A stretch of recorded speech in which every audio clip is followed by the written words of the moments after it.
Good afternoon, my MGTOW brothers. Well, 34 hours have passed. I've gotten to see Hamster. I got to read a beautiful story last night given to me by my good friend Eric Zombro. Did you guys enjoy that lovely story? Jesus, what a fucked up book. Sammy and I got some sun today before the storm started coming in. Well, it's not really storms, it's the clouds.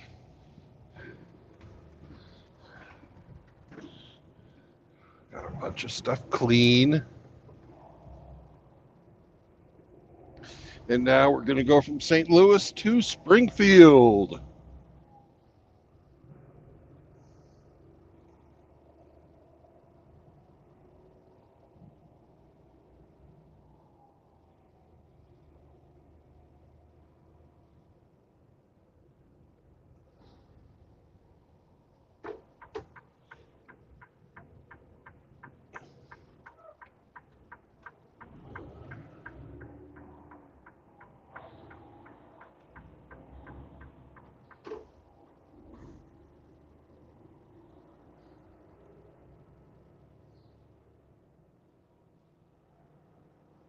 Hey, Kevin. Hey, Grinch.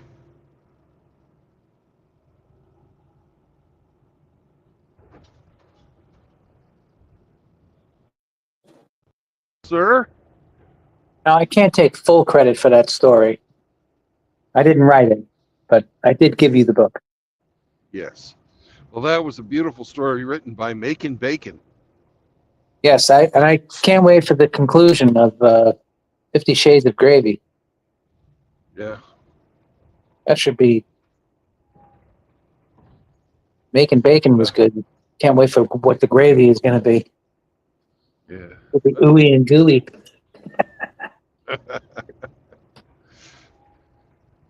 Anyway, sir, safe travels. It's going to be a lot of inclement weather over the next couple of days in our area.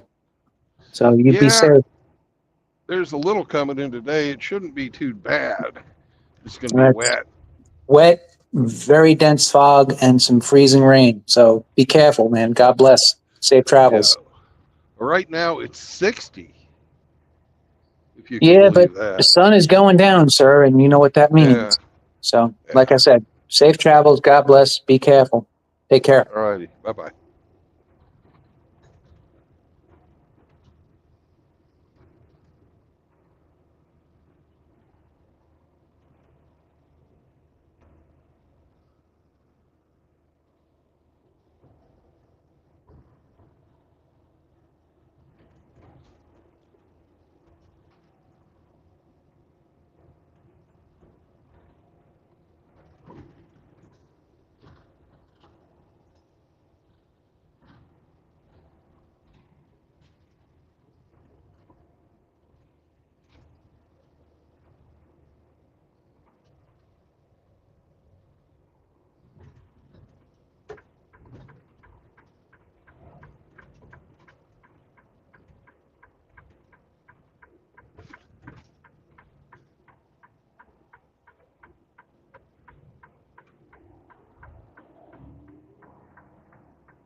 Hello, brothers.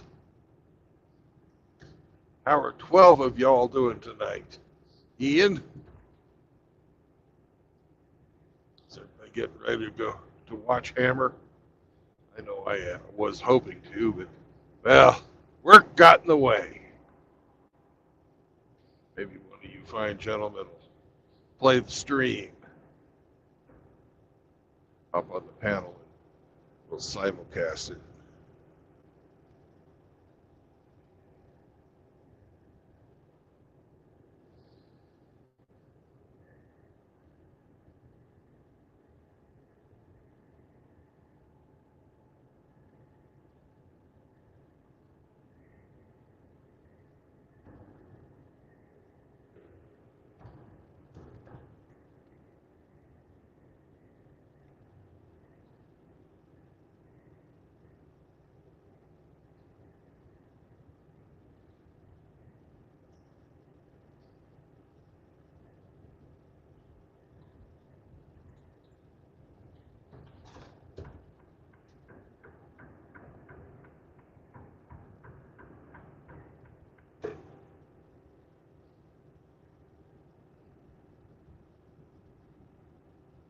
Yar!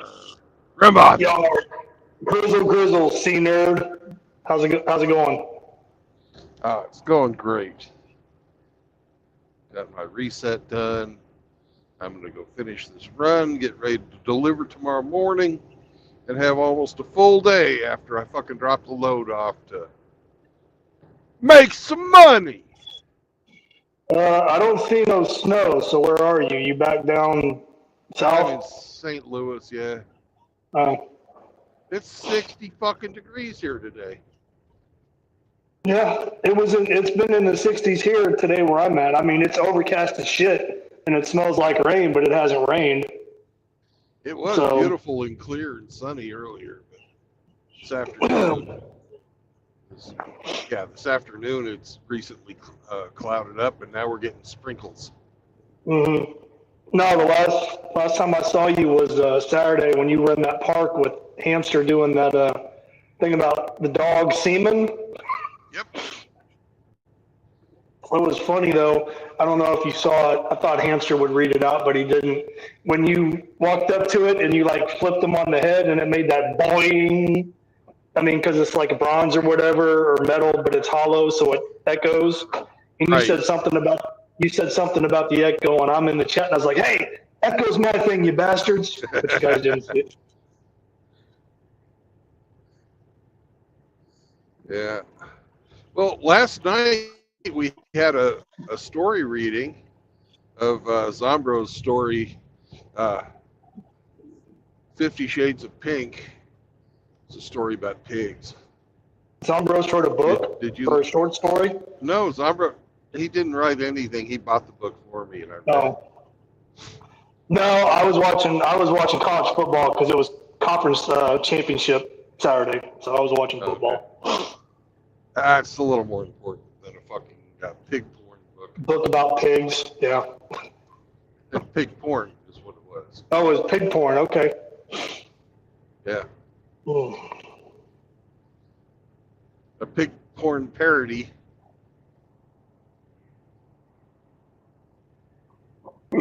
I'll take your word for it. I'll probably never read it, but I'll take your word for it. Well, you're probably a better person for not knowing anything about it.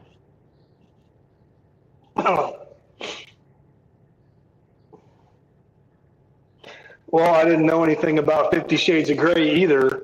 I mean, until it was everywhere and you couldn't get away from it. And then when I found out what it was about, I was like, this got to be some kind of a fucking joke, right? I never read it, but I didn't read it either. But I've heard enough to know exactly what the fucking book was. Those types of things they're not exactly fucking Shakespeare. mm-mm. And I think the author was a woman too. Yeah. Same thing with the Twilight books. It was a woman. So again, they're just projecting a female fantasy into book form, and selling it to women.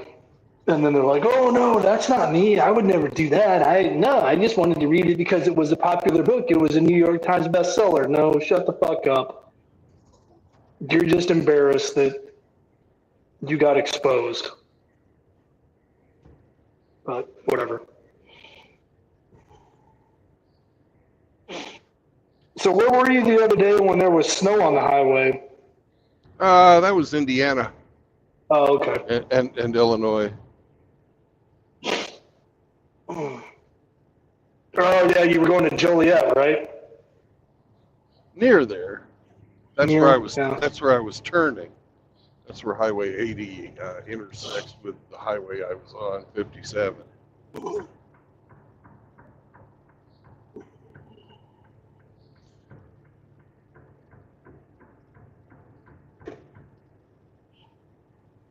Man, that wind was kicking in that park when you and Hamster were at that monument. Yeah, it was a little windy.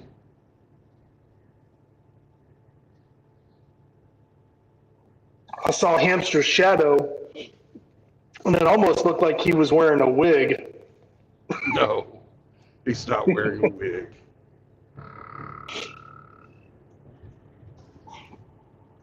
Got to wear a wig when he goes out in public. No, but he does have a full head of hair. You know, he's not bald. Well, good for him. A lot of us can't say that. You're not bald. I don't have as much hair as I'd like, I'll put it that way. You ain't 22 either. No. Well, neither is Hamster. No. Hamster's freaking 60.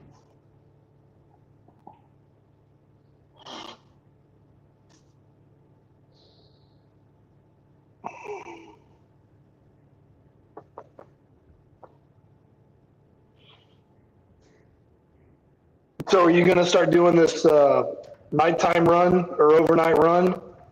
Nope. That fell through. Oh, did it? Yeah. Would have been nice because it would have been 3,000 miles a week. Mm-hmm.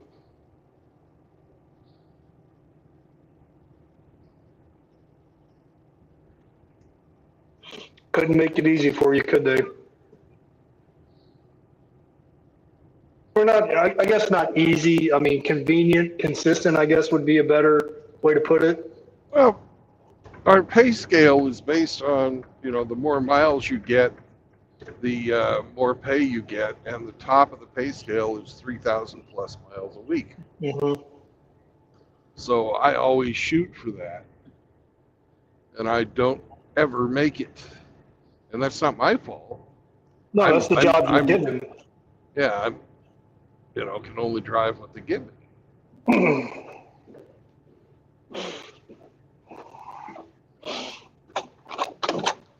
So, but there was the opportunity to get a run where you would do that or exceed it, and then they still wouldn't let you do it. I didn't say that. They just haven't. Oh, They have. well, My guess is they don't want to pay people that top scale. mm-hmm. They just hold that out there as a carrot, and then they never Yeah. never let people eat it.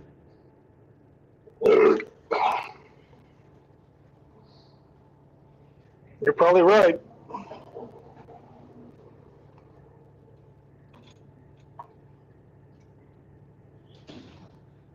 You know, because God forbid you try to exceed or succeed and, you know, get to the top echelon of your profession. Can't have that.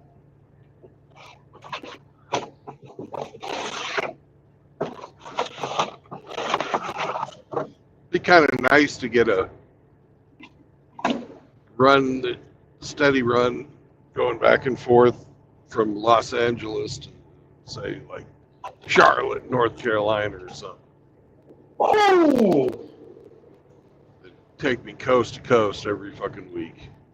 damn, cross country, damn near straight run. in the South where it doesn't freeze. Right. No, but you'd be going across, well, the flyover state. So yeah, you'd be going through some shit weather though. Some of it. Mostly it's nice. Weather does happen.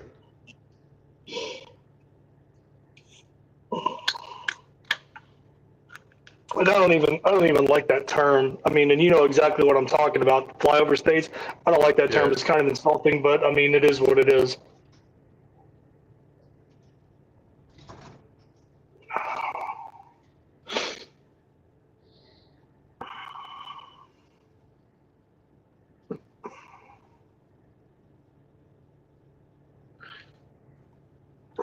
I don't know if you were paying attention. Well, no, you weren't, because you were with Hamster, and then you did your D&D stream. But as far as the Big 12 is concerned, Arizona State, the Arizona State Sun Devils, first year in the conference, Big 12 champions, and they kicked the crap out of Iowa State. Good. I mean, they fucking beat their asses like they owed them money. Good.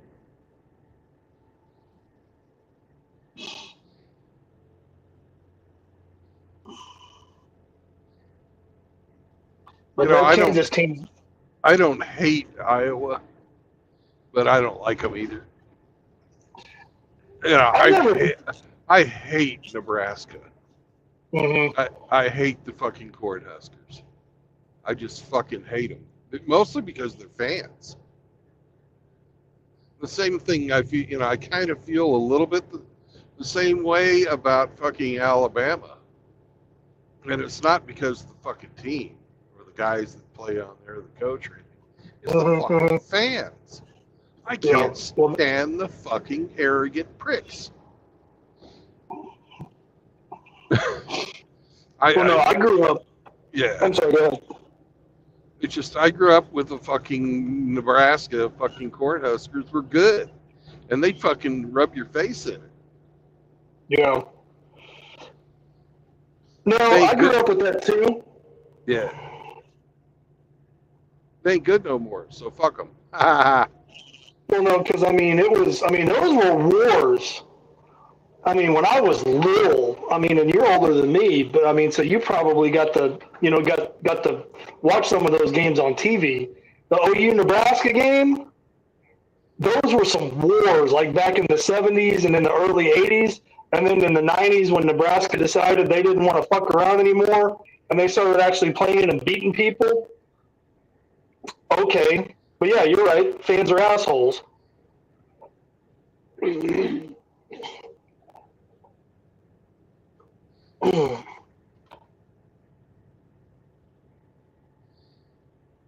But as far as Iowa, like the Iowa Hawkeyes,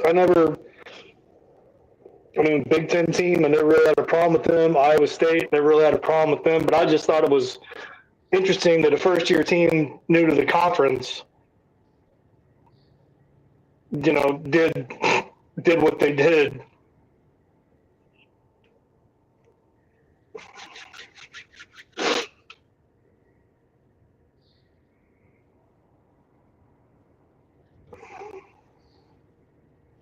But no, I grew up hating Nebraska just because they were Nebraska. Yeah. Well, I don't hate the state of Nebraska, but I just No. I'm talking about the team. I'm talking about the football team. Yeah.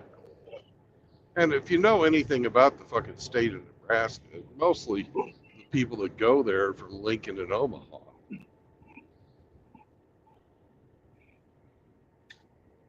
If I'm being honest, and I'm trying to think back, I honestly don't think I've ever set foot in the state of Nebraska. So as far as the state goes and the people goes, I'm not a problem with that.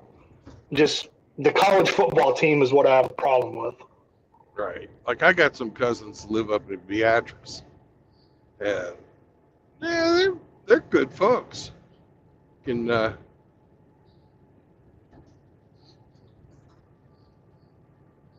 you ever had rhubarb wine? No, I didn't even know that was a thing. Heard of rhubarb pie. Yeah. Well, my cousins make fucking rhubarb wine, and one year one of them decided he'd try to fucking distill it and make fucking rhubarb whiskey. Oh my god, that was fucking awful. Anyways, what's up, babe? Oh, just listening to you bash on my Cornhuskers. Yeah, the fans are fucking douchebags. They're not as bad. They're not near as bad as Colorado fans. The Golden But Bucks, now yeah. Colorado fans have something to cheer about. For the longest time, they didn't. Yeah, but now they're cheering and they think they're good, but they're not. No, they're not. No, I just saw that it's going to be the Colorado Buffaloes versus the Miami Hurricane in the Relinquist or something bowl, but it wasn't a bowl that probably either team wanted to go to or thought that they were going to be put in, but whatever. So, but Deion Sanders was like, no, we're going to play till the season's over and the bowl game's part of the season. So my son's going to be out there. Travis Hunter's going to be out there playing 100 snaps a game, and we're going to go out and we're going to ball. Okay. Well, I moved down here in '95 when Nebraska was a powerhouse and they were mowing through everybody. Mm-hmm. And then I watched the decline, and I've been to three or four Nebraska games, and I had fun, but I'm not a fan. And when you're in a stadium with 80,000 people and you have to sit, one of you has to sit forward while the other one sits back because your seat is 12 inches of a wooden bench.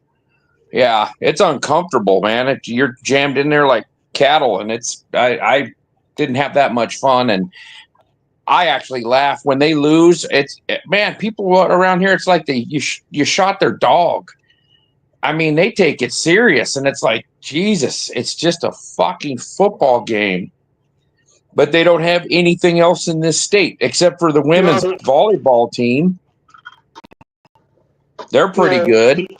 No, and unfortunately, I mean, that's just it. I hate to break it down to something that simple, but they don't. Well, there's no professional sports team in Nebraska. There's no professional sports team in Oklahoma. So I mean, that's what we got. You've got the fucking Oklahoma City something basketball. Oh, the Thunder, the NBA team, man. I don't give a shit about the NBA. Fuck that shit. Well, it's a professional sport. Right, only because the Seattle Supersonics either let their lease run out or they didn't want to renew it. So then they said, we're going to go to Oklahoma City and start a new expansion team. But all it was they took the Seattle Supersonics and just moved them to Oklahoma City and rebranded it. That's all that was. Yeah. Yeah, they take all their breads and circuses in Nebraska and put it into that football team. And when Tom Osborne left, they kind of started sucking the hind tit. No, Osborne was legit. I'll give him that as a coach. No, Osborne could coach, and those motherfuckers could play. Because that was always a war. The OU Nebraska game, that used to be our last game of the year before we stopped playing Nebraska, and then Oklahoma State was our last game, Bedlam. But yeah, that was always used to be wars. I worked with a guy that got it was a 200-inch mule deer he shot, and I said, well, what's the story on this deer? And he said, well, I was watching the Nebraska-Oklahoma football game, and Oklahoma was beating our asses, and my buddy called me up and says, grab your rifle. There is a monster buck laying down next to a fence over in this pasture. So he grabbed his rifle and went over there and shot this beautiful, God, it's a big freaking mule deer. Beautiful buck. He said, yeah, Nebraska was getting their asses kicked pretty good, so I just went and shot this deer instead. Well, no, I remember because it was a big deal. I think it was was it 2021? Yes. Yes, it was 2021. OU and Nebraska played again in a regular season game, non-conference, of course, because Nebraska was part of the Big Ten, but Legends division. But they played at Norman, and they hadn't played since early 2000s. And that was when, God, who was it? Scott Frost was the coach, the former quarterback, the last time they won a national championship against Tennessee. I think so. But yeah, that was a big. It was nostalgia. It was nostalgia. I don't keep up on the NFL's fucking. Oh no, I thought I was just talking to Ape. I didn't know if you were listening or not. Yeah, I couldn't even tell you who the head coach for Nebraska is, or who their quarterback, or name one player. I have no interest. Couldn't tell you. Well, I know I knew who the current head coach is. It's a big fat fuck named Matt Rule. He used to be the head coach at Baylor.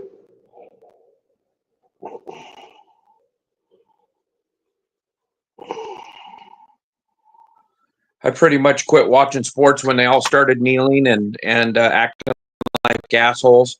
That's when I quit supporting all the sports.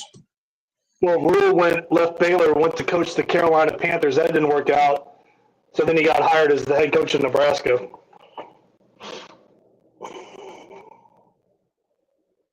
Well, True Blood dropped.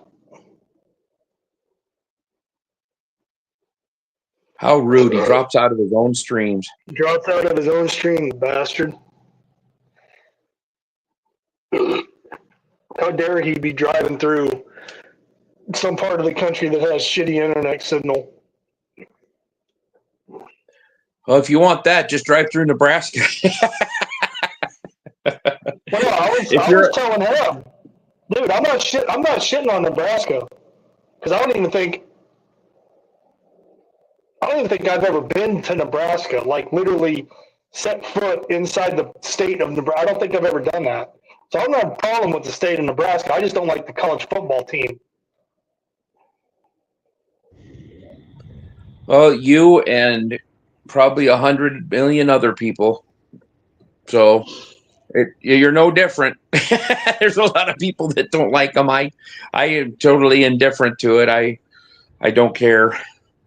Yeah, I look at college ball as like literally it's the farm teams for the NFL, and I don't care about who wins the fucking AAA ball fucking championship in baseball either.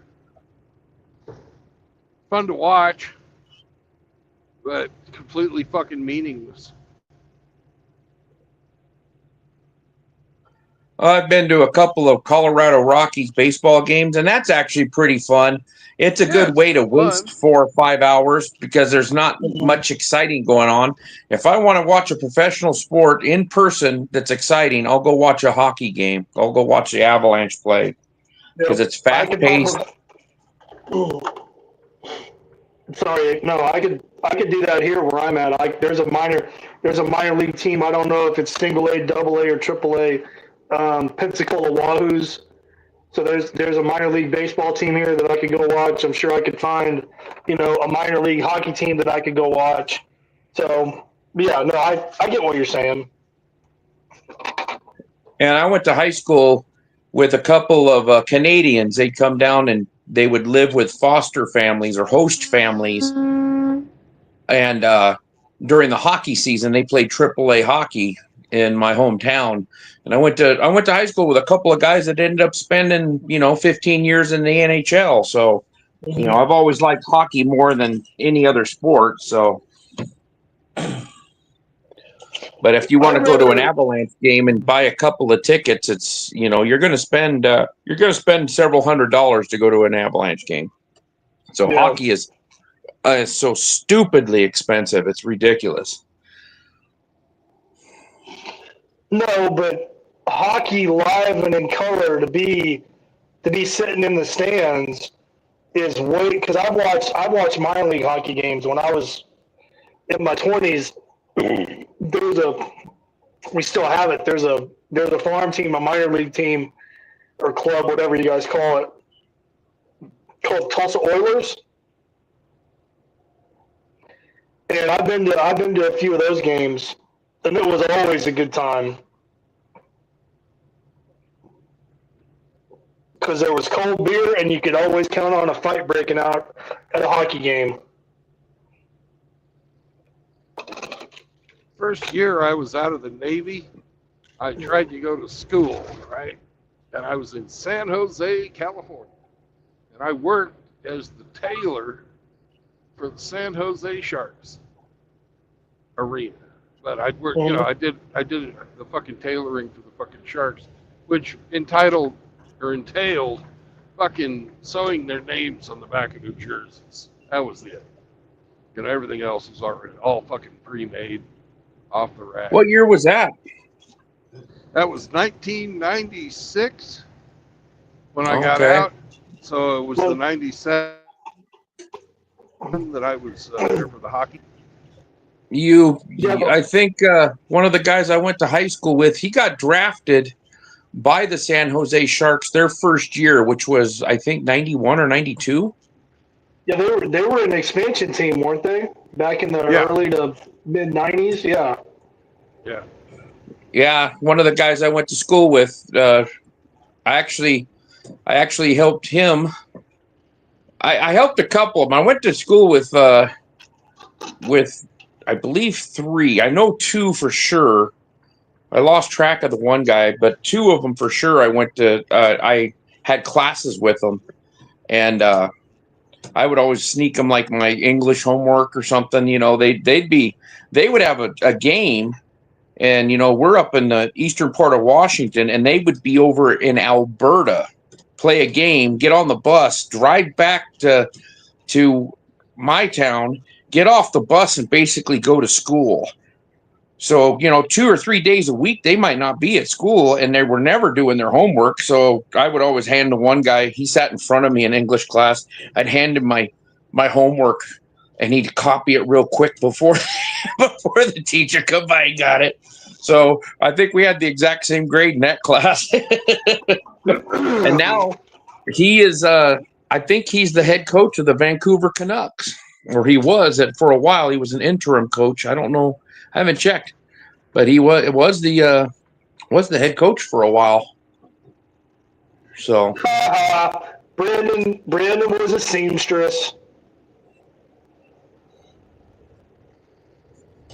Did they dress to the left or to the right, Brandon? You ought to know.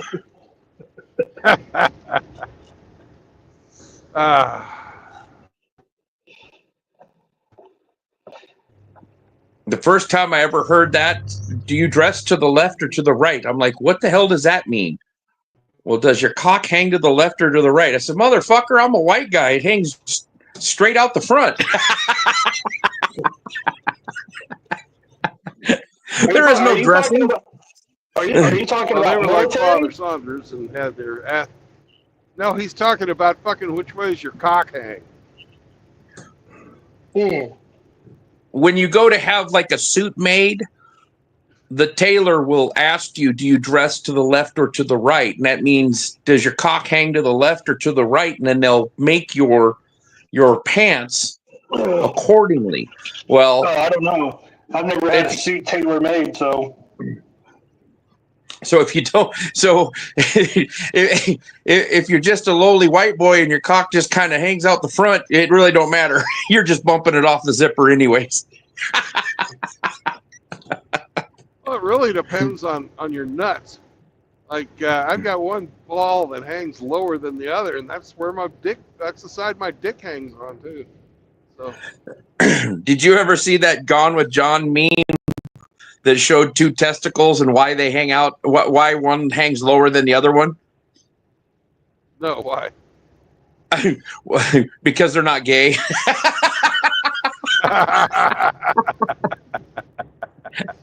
He had this meme and it showed these two nuts sitting next to each other, like right next to each other, and then it showed the next one. What one was hanging down a little lower. It says, "Because we're not gay."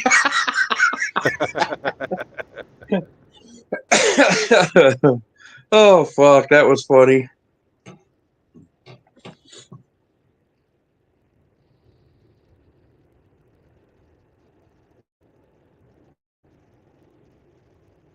That is funny shit. Well, I gotta go and play with the pupper here before it gets dark, which is in about 40 minutes. Yeah. Hey, we're almost to the shortest day of the year, and the days will start getting longer. Woohoo! Yeah, 21st. 21st is the winter solstice. Yep. Oh. All right, well, I'll talk to you guys later. You have a good night. Later. All right, later, Ed. Bye. Take care. Ugh. Nope, you drove into some shit now, didn't you? Oh yeah. I knew it was coming because I checked the weather.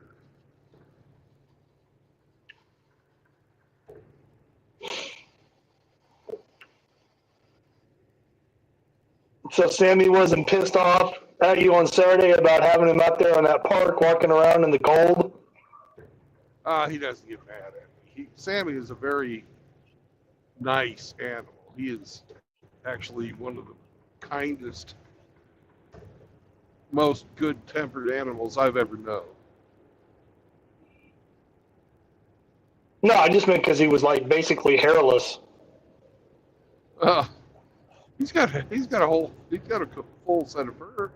It's just not made for. It's just short. Cold. Yeah.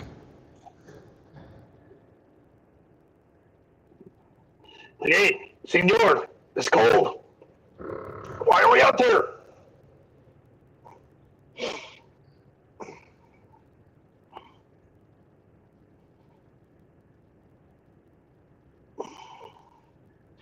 So how was your campaign on the high seas?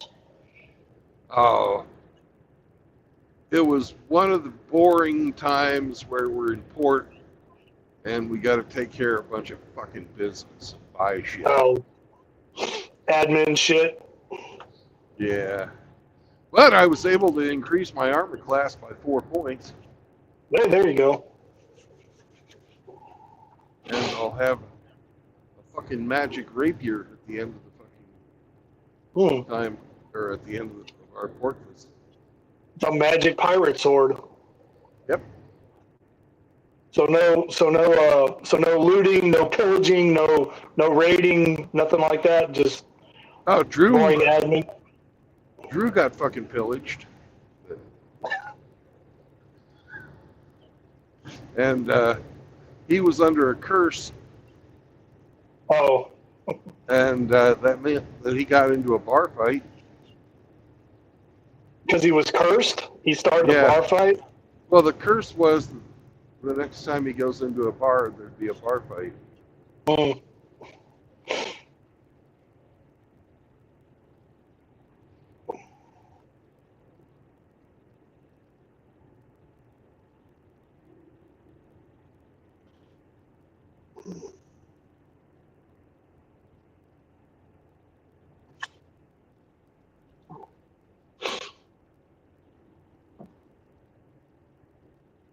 Hold on, let me see something.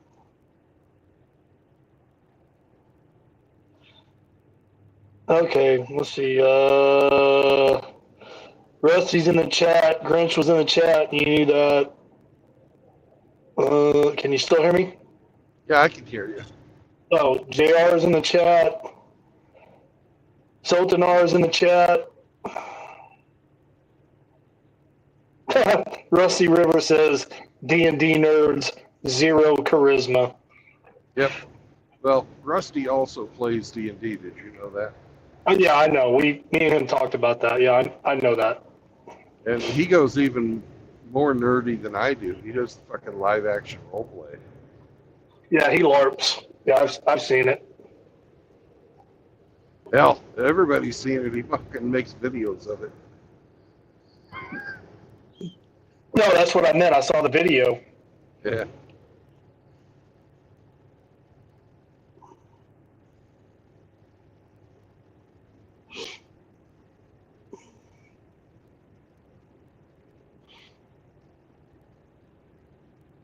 It's really not raining very hard, but everybody has slowed the fuck down.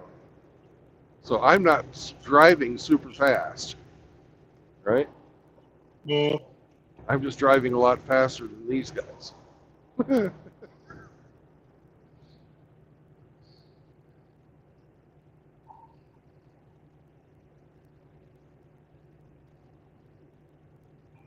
Did you and Hampshire get to go to breakfast before you did your D&D stream, or no? Kind of.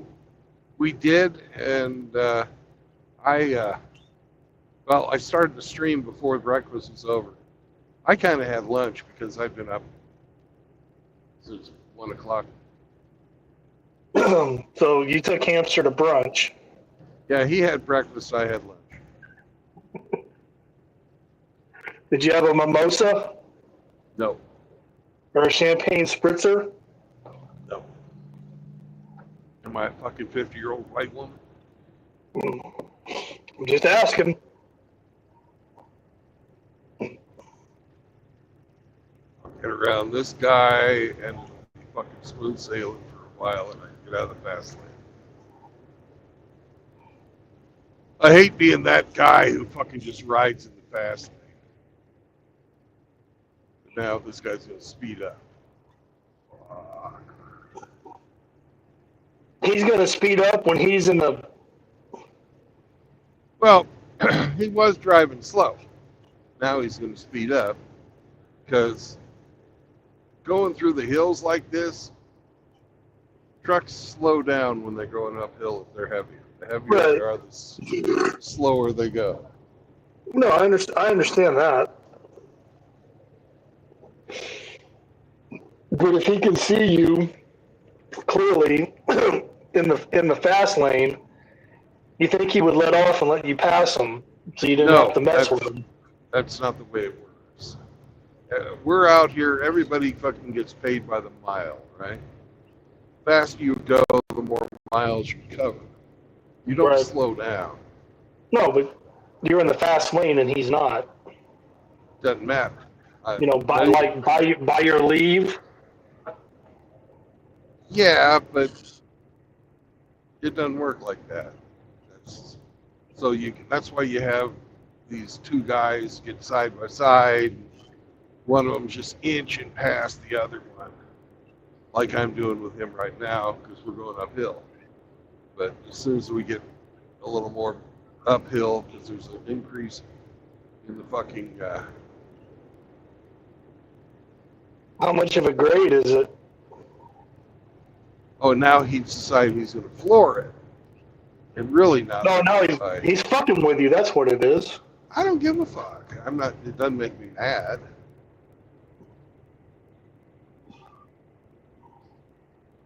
He's, I can guarantee you, it's Durka time. And what's going to make me mad is we're going towards a hill. It's not a big hill, but I might be able to pass him. But no, he's decided he wants to go fast again. I have my cruise control set, right? And I'm maxed out. Right.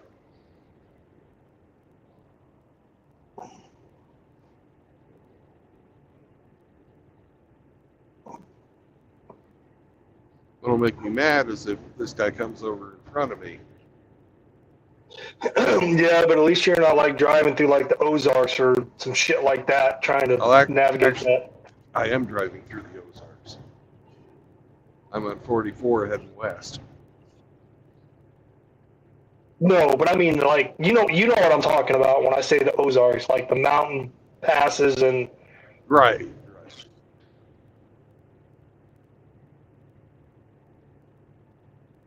Now I'm by him because he ran into some Because I mean, stuff. you can blow past these goose, no problem. Yeah, well, now I'm past that guy because he was running in the other lane and he's running up against the back end of them. And once I get around this car, I can get over into the slow lane. Yeah, but if you're on a 2-lane road, you know, and it's tall oaks and pines on either side, you know, and drop offs with Yeah. you know little to no guardrails, and you're doing the roller coaster shit. That's what I'm talking about. Yeah, But you know exactly what I'm talking about. right. Well, I don't drive at this speed on those roads. No, of course not. No. But I'm just saying is I wouldn't want to be fucking around with some, you know, those jack-offs if I was, you know, driving in that No, type of environment. that's a completely different fucking type of driving. If somebody's passing you on those type of roads and you're the slower driver, yeah, let them by.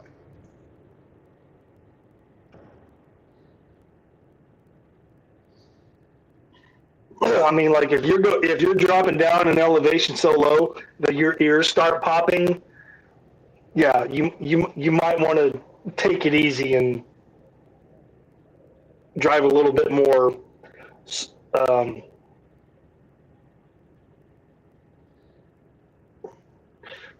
not Courteously. right, yeah. That's a good word for it. Because hell, when I went to a bed and breakfast with the fucking second ex-wife in a town called Jasper, Arkansas, and we drove on this road that went down into the valley where this place was at, called the Jasper Disaster, and it was nothing but switchbacks going downhill, and we went down so low that I literally had to pop my ears. Yeah. Going into that valley, and that was in a car. Well, So I could only imagine what a truck driver has to deal with. the change in elevation, it'll happen to everybody regardless.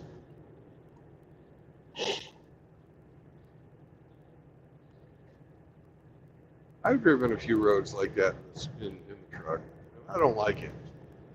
I didn't like it either, and I drove it at night, and I didn't like it.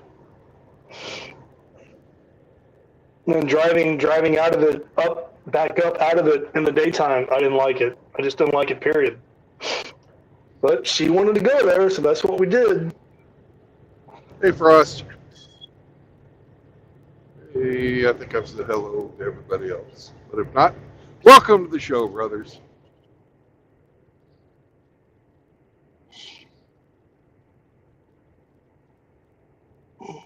But no, I never experienced. I'd never gone below sea level driving a car. You didn't go below sea level there either. It's just a change in elevation. Every 600 feet you go, you're gonna fucking have to pop your ears. Okay.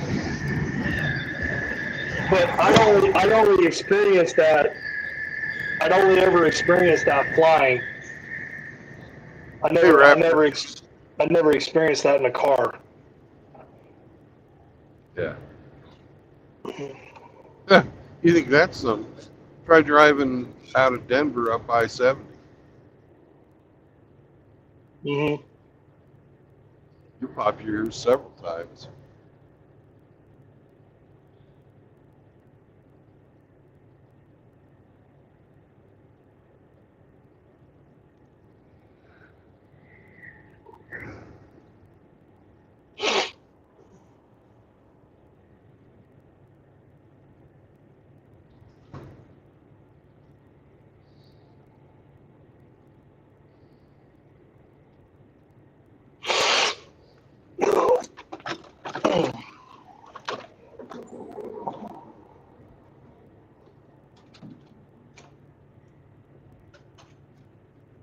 Oh, somebody tried to come on, but they dropped out. Right? Well, maybe they'll come back. Yeah. I thought Grinch would have tried to come on. Probably watching Pittsburgh lose. Oh, is the Penguins playing a game? No. Oh no, the Steelers. Yeah. Yeah, I saw they were playing the Browns. They ought to be able to beat the Browns, I should hope. Yeah, well, everybody should be able to beat the Browns, right? In any given Sunday, any team can win. No, that's 100% correct. You are not wrong. That's the whole point of the fucking salary cap. You can't fucking, the rich teams can't stack the fucking deck like they used to be able to do.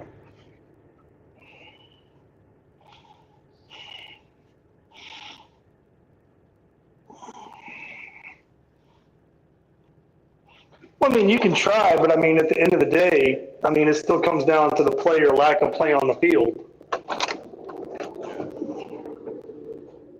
You know, what those guys want to do versus what they don't want to do or aren't willing to do because of how much they're getting paid or how much they're not getting paid, which is why I think professional athletes, for the most part, are a bunch of fucking overpaid crybaby fucking pussies. Well, if the amounts of money that they're getting paid versus the amount of money that the owners make was any different, you know, the owners make billions of dollars off of those teams. Oh, it's never going to be fair. Well, what would be fair would be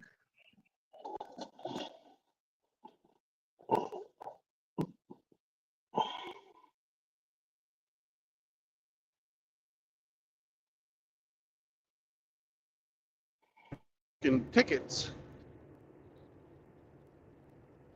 you know, and the teams made their money completely off of the fucking advertising revenue. So that local populations who funded these fucking sports palaces, that everyone who in the city, as long as you had a job, even if you're fucking a clerk at 7-Eleven, you should be able to afford to go to the fucking ball game. Yeah. No. Your tax dollars are paying for the motherfucker.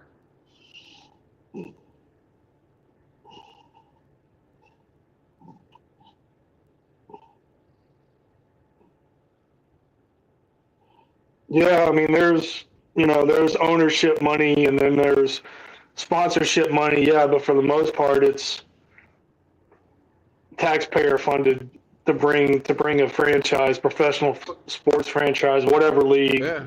And then, we got to build a new stadium because our current facilities is outdated.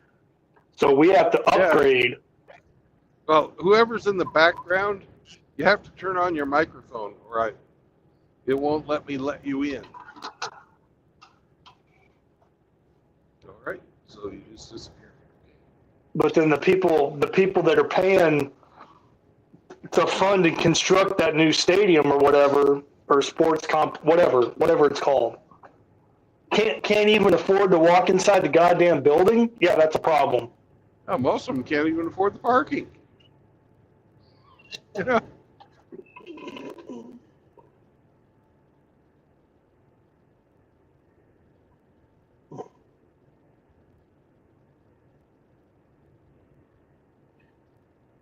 I've been to two professional sporting events. One was like a Sunday throwaway, like doubleheader game at Anaheim Stadium, the Angels.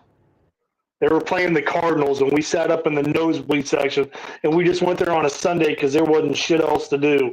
And we just sat up in the cheap seats and drank beer and heckled people.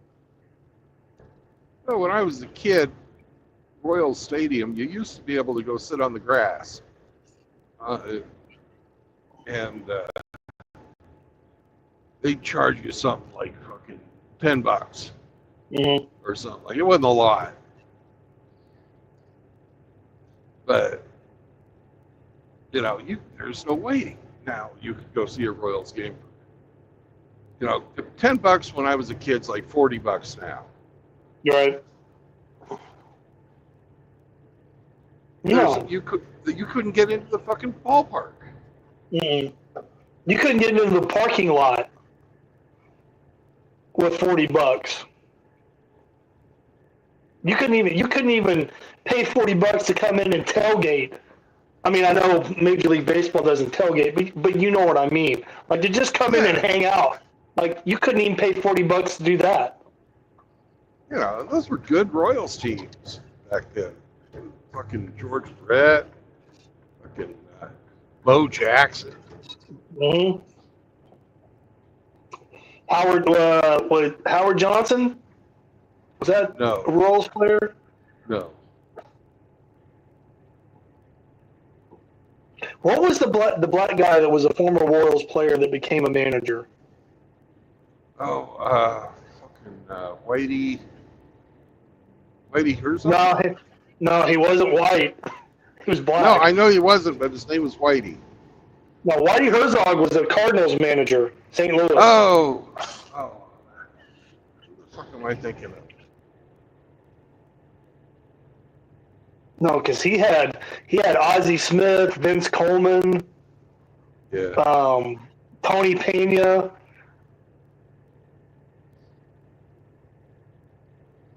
God damn, did the Cardinals win a World Series back then when they still had Ozzy Osbourne and the Wizard of Oz, those guys? I can't remember. I think they did. I just remember they should. Ozzie Smith. They should have won that one against Kansas City. Man, I just remember Ozzie Smith coming out of the dugout and doing the front handspring and this boom backflip in the infield. And that motherfucker got some height. He got up there. Yeah. Well, that was back in the steroid days, too. All them guys were fucking roided. No, you think Ozzy? You think Ozzy was doing juice? You think so? Fuck yeah! Absolutely. He was an infielder. He wasn't a power hitter. No, but look at his fucking legs. That's true.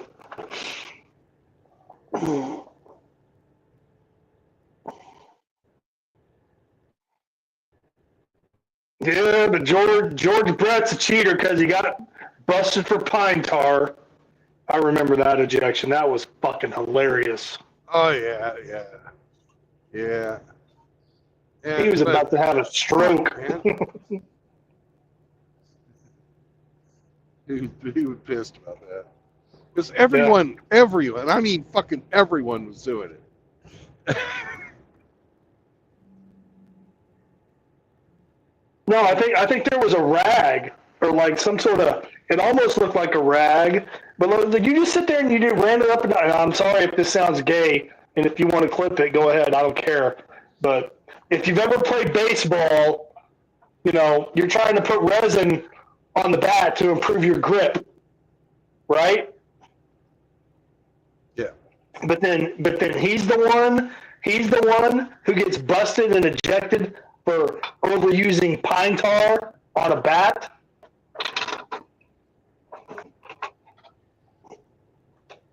Well, he had that fucking hit streak, and people were fucking after him because he was fucking hitting the ball in every game. Mm. Well, Brett wasn't so much of a hitter as he was a fielder, right? He was third baseman, right? Third base? Yeah. But he was good. What are you fucking doing, you moron? Fucking get in front of me and put your brakes on? It's a bad move. It's fucking raining and you're only 60 feet off my nose. You dumbass.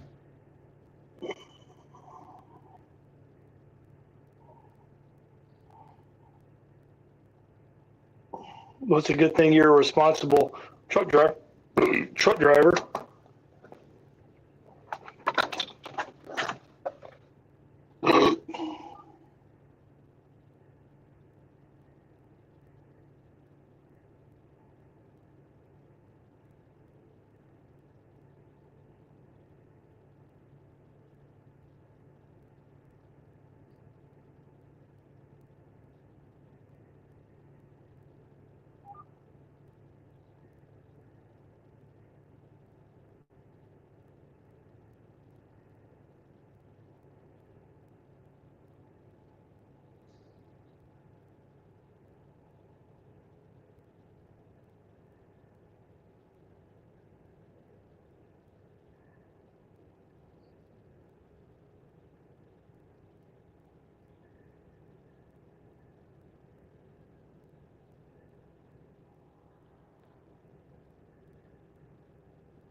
Brandon, didn't you, when you did that community post about childhood baseball heroes, didn't you say Pete Rose deserves to be in the Hall of Fame?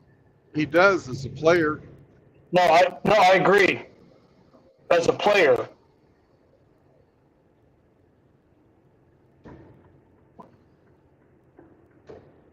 Yeah. Because, I mean, the man, he passed away, right? He's gone. Yeah, he's dead now. Yeah. Yeah. Posthumously put him in as a player. He doesn't have to go in as a goddamn manager. As a player. Charlie Hustle.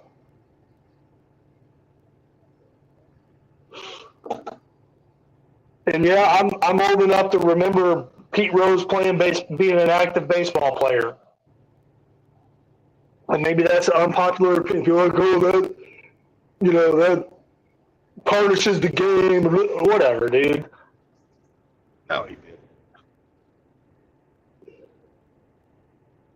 Okay, is him betting on games, worse than people fucking sticking needles in their ass?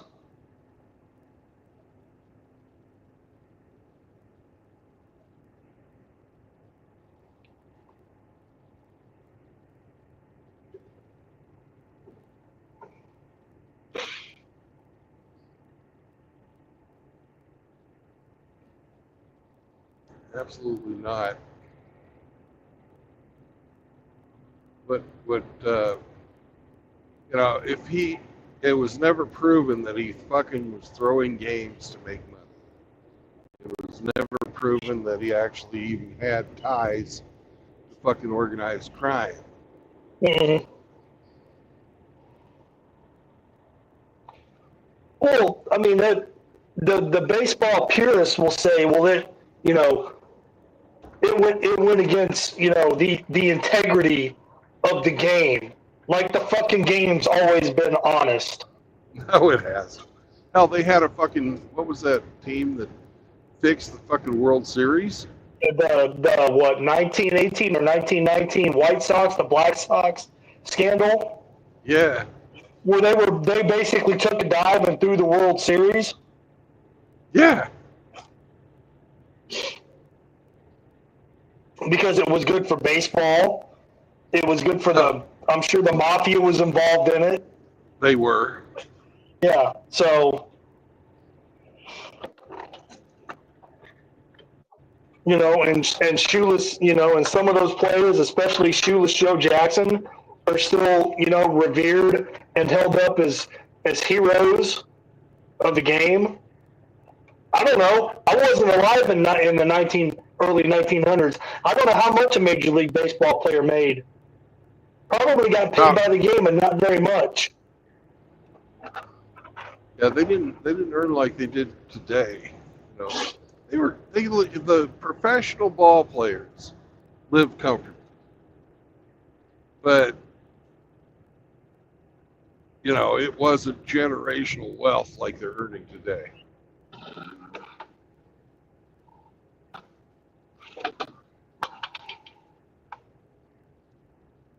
And like today, the real money comes from fucking advertising. Mm-hmm.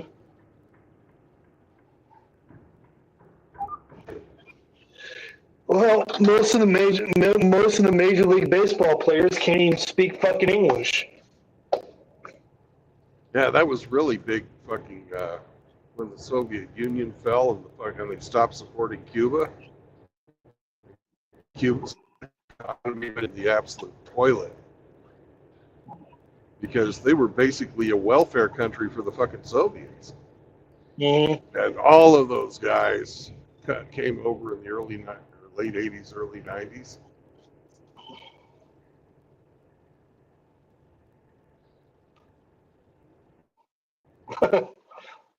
Grinch, or not Grinch, I'm sorry, RO says, if you're not cheating, you're not trying.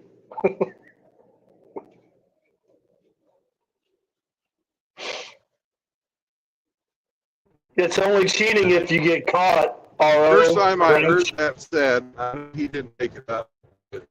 First time I heard anybody say that was fucking Joe Montana.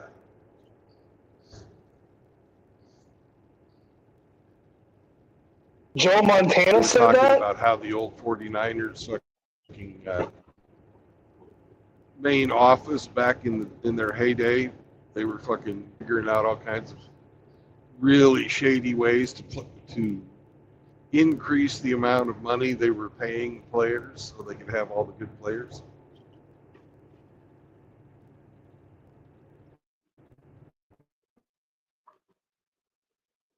I mean, but it's true.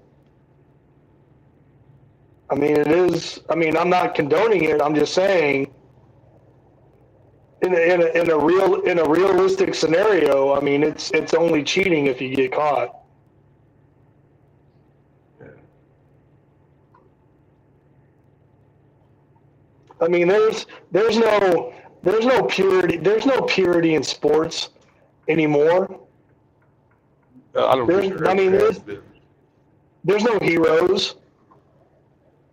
As long as there's been betting on sports, there's been cheating in sports. Yeah. I mean, Jesus, I'm old enough to remember when Roger Staubach, Captain America, was a starting quarterback for the Dallas Cowboys.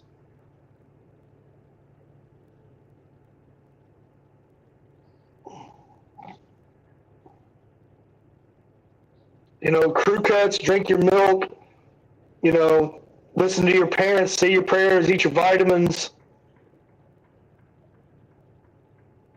All that shit. Great. Well, he was trying to be a good fucking role model. No, he was. I'm not shitting on him for that. But listen, that doesn't translate today. Because today, money talks and bullshit walks. But we're a lot more cynical as a society than we were back in the 70s. Well, and people are getting paid today. Professional athletes today are getting paid fuck you money. I mean, literally getting paid fuck you money for just showing up. I think the minimum salary for an NFL player, if you're fucking third string guy and you maybe play 20 snaps a year, is $500,000.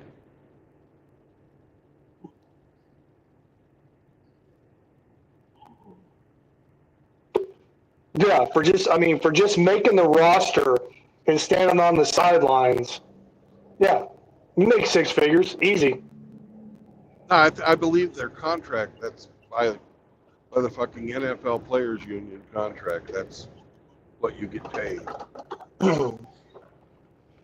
Yeah, if you're fortunate enough not to get cut in the preseason or sent down to the practice squad or put on the scout team, if you dress on Sundays and you're standing on the sideline, you're probably making six figures, even if you never fucking touch the field outside of warm-ups before the game.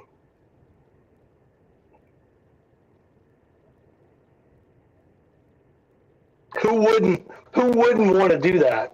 Who wouldn't take that deal?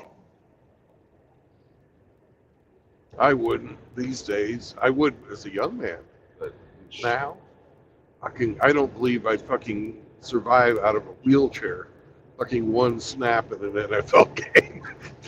But I'm saying, but what I'm saying is, I mean, is if you were young enough and able enough to where if you had to go in, you could go in. But if you didn't have to and you didn't have to get your uniform dirty, and all you had to do was stand on the sidelines holding your helmet, and I'm making six figures a year, but I'm on the starting roster of whatever professional sports team, you wouldn't take that paycheck? Because I sure Oh as fuck fuck yeah, would.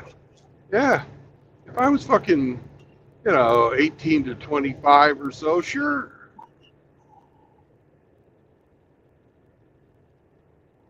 I mean, yeah, it might be a little bit of a kick to the balls, a little bit of an ego, shot to the ego. But it's all right. Okay, I'm not out there getting fucked up every week, having to try to recover from injuries to get my ass back out there and doing, questionable, shady shit that would, that people don't like to talk about, but it happens. My But best sport was fucking baseball. I played first base. And I was pretty decent. I wasn't really a home run hitter, but I could always be good for a fucking single or a double every fucking game. Maybe two or three, maybe two or three, depending on how we played. And I was pretty darn good at fucking catching.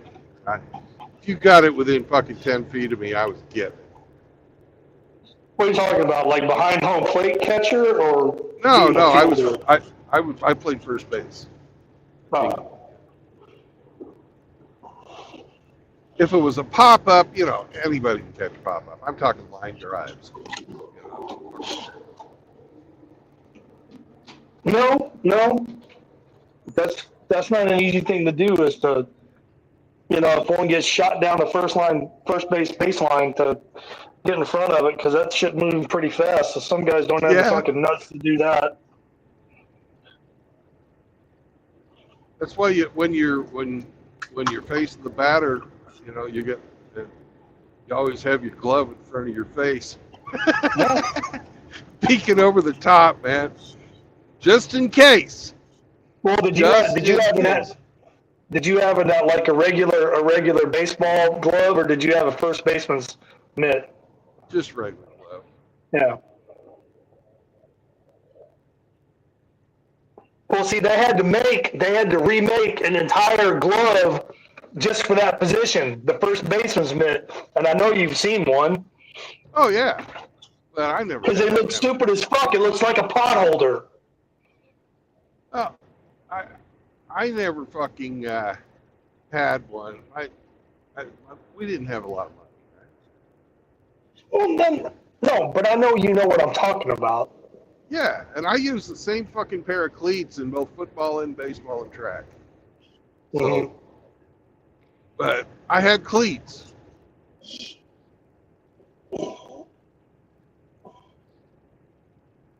Yeah, no, let's see, I played football, baseball, played basketball until I got pissed off at that. That was about 7th or 8th grade. I tried to run track just to stay in shape. So no, I was pretty athletic. Yeah. In school. I ran the quarter mile, and then the mile relay. And our relay team did pretty good when I was junior. Wait, what leg of the relay team were you? Third. Were you a lot slimmer back then? Oh fuck yeah. I'm sorry, dude. That was a bad joke. I'm sorry. I didn't get fat until I hit 50. Okay. I'm sorry. That's I wasn't. fine. No, man. No, I I don't fucking care. Actually, my being heavy, I don't fucking care. I've got a fucking pig as my avatar. Do you think I give a fuck about fat jokes? No, but I wasn't calling you fat. Yeah, but I am. I am. I'm a fucking lard ass.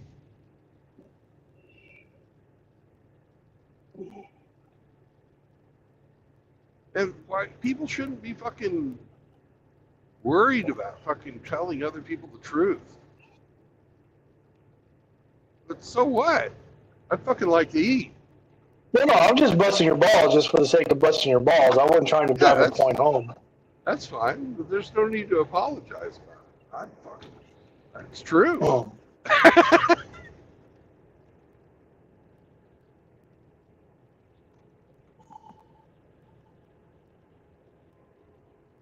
There goes that guy again. He's gonna drive fast now.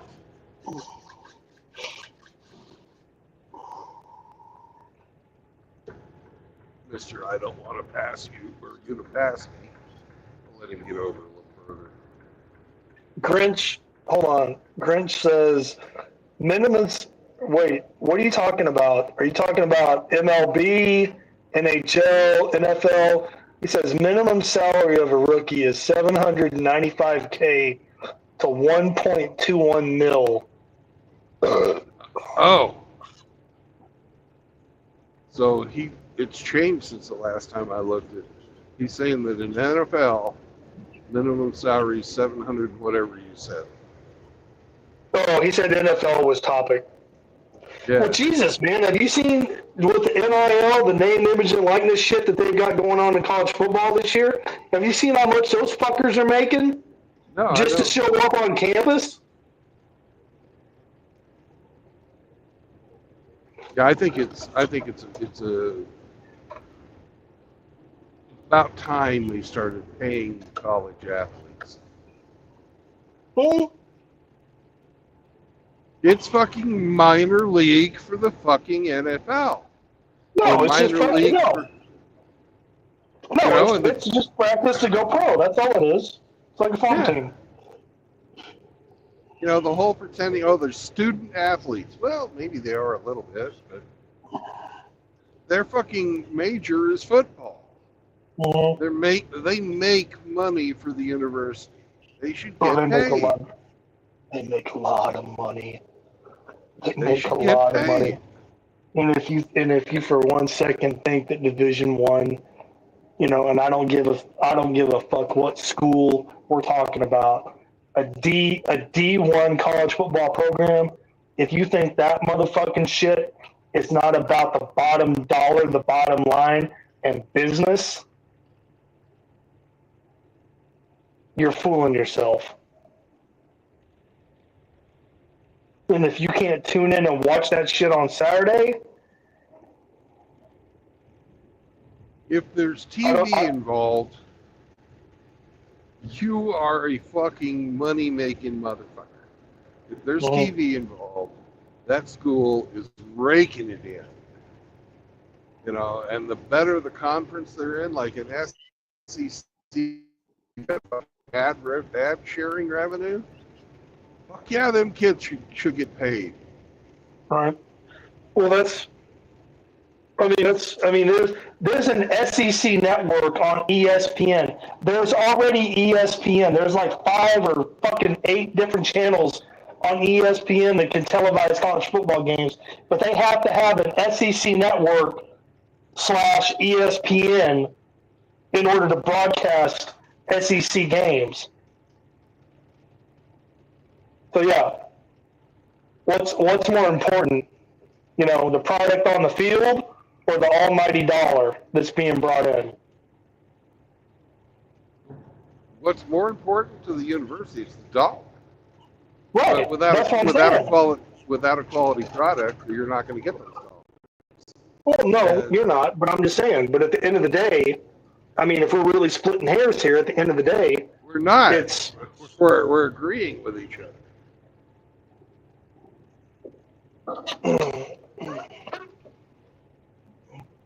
Singletown Bachelor says, I don't play. I play Rust. I don't know what that means. He's from Denmark. Maybe he was like in curling.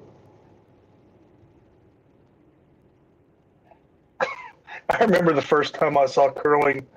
Oh my God, I laughed my ass off. That was like one of the funniest things I've ever seen.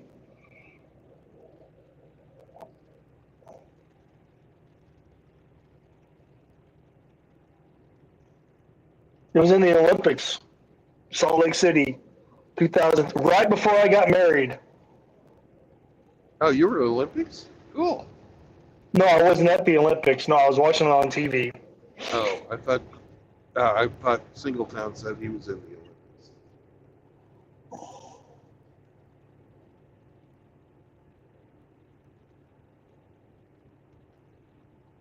No, if we're talking about curling, that's the first time I ever saw curling was the Salt Lake City Olympics. What was it? 2000, the Winter Olympics, 2000. Yeah, 2002, because I got married in 2002, February of 2002, for the first time.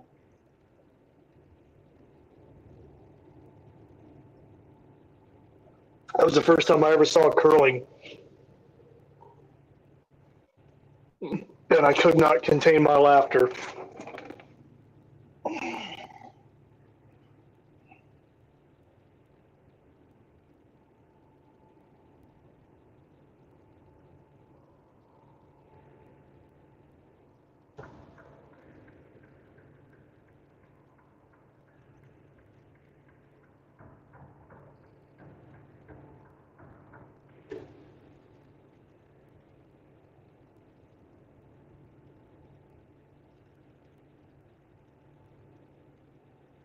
This fucking guy up here ahead of me. Oh, there, he finally puts his lights on. No, he's fucking driving along with no fucking lights. On purpose. What the fuck?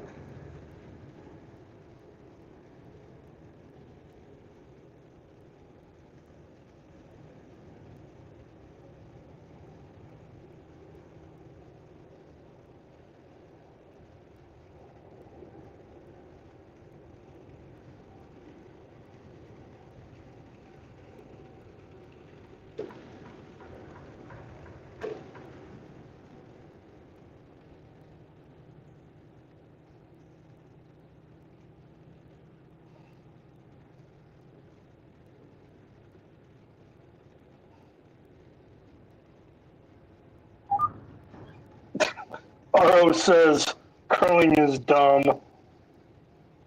And then SC says RO be nice. He enjoys curling. I do not. I was laughing at it the whole time.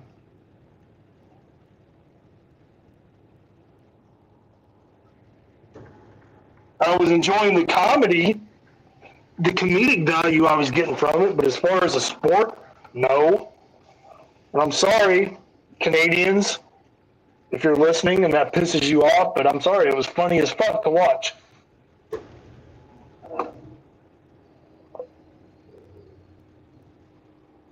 Well, it's not just Canadians who play it. Well, no, but no American would have invented that sport, or even thought to be like, hey, this is a good idea. Let's try this. Apparently, it's a great fucking sport to drink beer with. I can see that.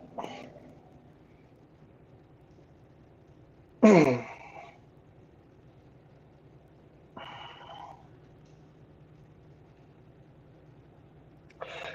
I wanted to ask you something. What's that? The community post that Rusty made earlier, Yeah. and you said thumbs down to a conference, which I agree with because I don't like to put labels on shit. But you're like thumbs up to a meetup. I don't know, brother. You think how many dudes you think we could get to buy in on that? Well, it really depends. You're not a cop. They sped up. Well, they're supposed to speed up. Fucking driving slow in the fast lane. No. He's God damn it! He's telling the fucking FedEx driver that he doesn't have his lights on, and everybody's been fucking flashing their lights at the fucking FedEx driver. FedEx guy knows he doesn't have any fucking lights. He's trying to limp it into a fucking repair station. Mm-hmm.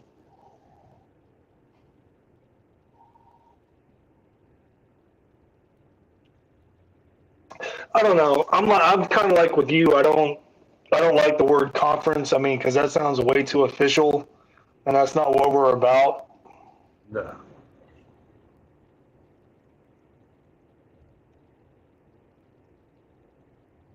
Well, you got to remember, love Rusty to death, but he was an MRA, and he still has a lot of those types of leanings. And Well, what he's doing is, thinking about fucking having a formal change or a formal fucking adaptation of the MGTOW philosophy. Where we sit and write down officially this, that, and the other thing. that's kind of arrogant to do that, to think that we could do that. Well, what about the people who have thoughts that aren't going to go to the conference, right? Well, no, but I mean, that's not what we're about, right? No, it's not.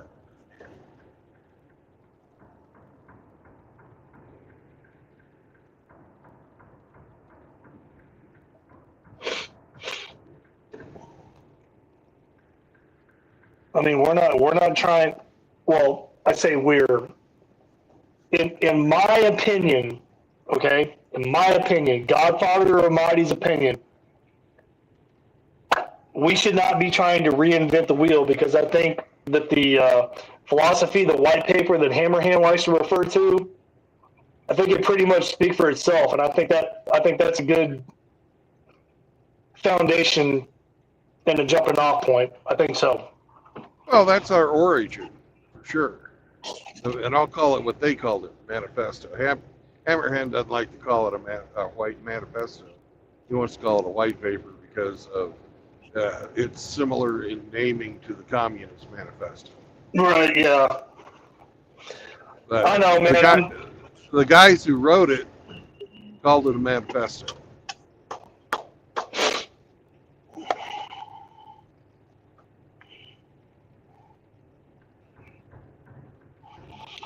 Well, I mean, we're out there, because I mean, shit. I heard the MGTOW acronym dropped on fucking Fox News the other day.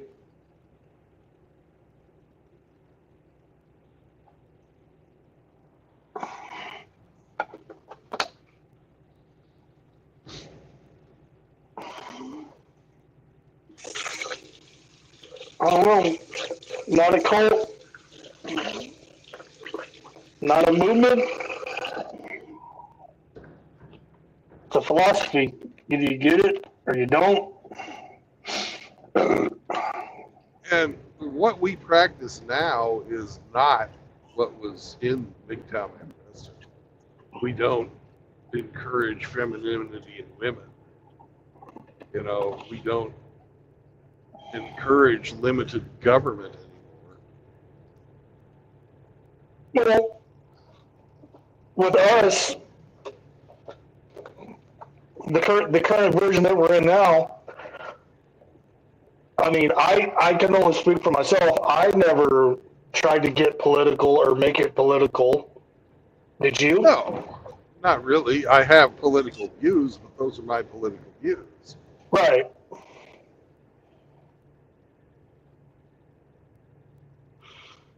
But as far as the philosophy is concerned,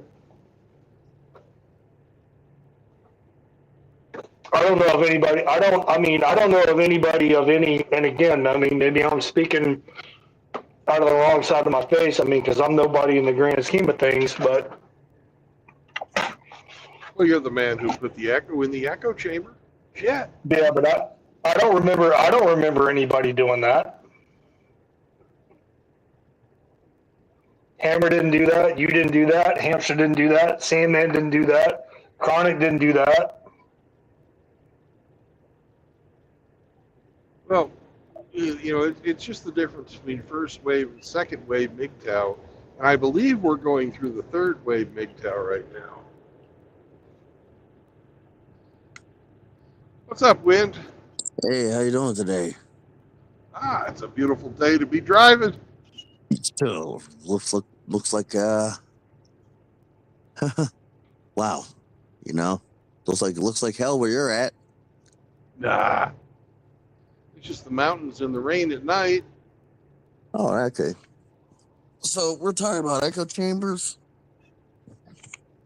Well, I always give Ramadi shit because his sound quality's awful. Yeah. Yeah. Well, I say he's the man who puts the echo in the echo chamber. Wait till I hang that painting, you big fat bastard. Wait till I hang that painting, then you're gonna hear some different shit. Well, if I'd have been able to find a black velvet fucking dogs playing poker versus the fucking ink on or paint on canvas one that I got yet, it'd be a different story.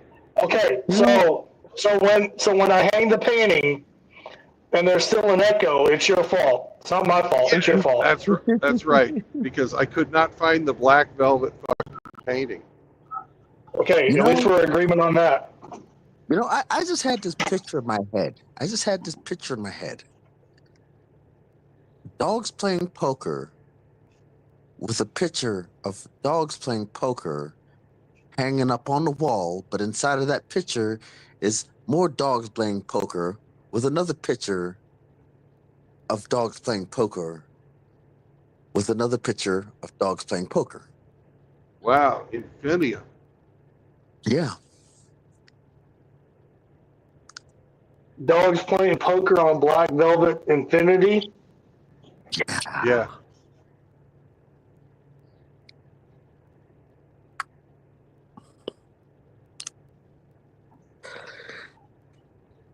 Shows you how my mind works. How you doing, Wim? You good, brother?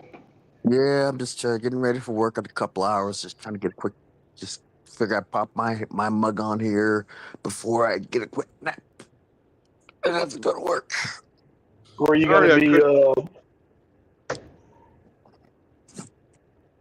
Sorry, I couldn't watch your stream earlier. My signal was garbage.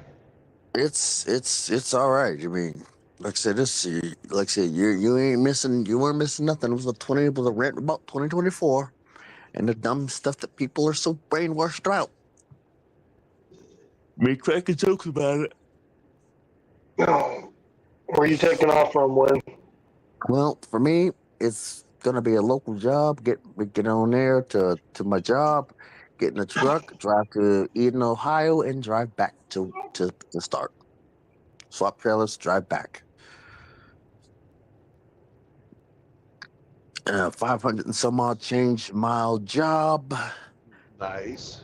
Hopefully, I can get this done before noon, and then I can hopefully start again just a little bit earlier to the next day.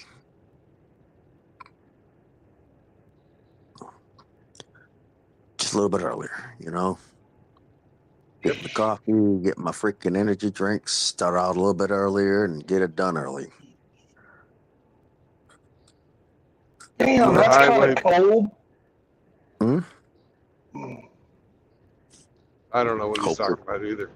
I was just saying it's nice to fucking drive when there's nobody on the road. Yeah, it's just like.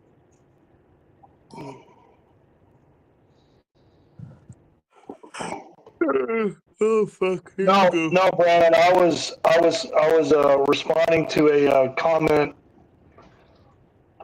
from JR. He said, "RO, here is a bowl of go fuck yourself." And then Grinch said, "Well said, JR." And then RO said, "Nom nom nom." So apparently the boys are entertaining themselves. Oh yeah.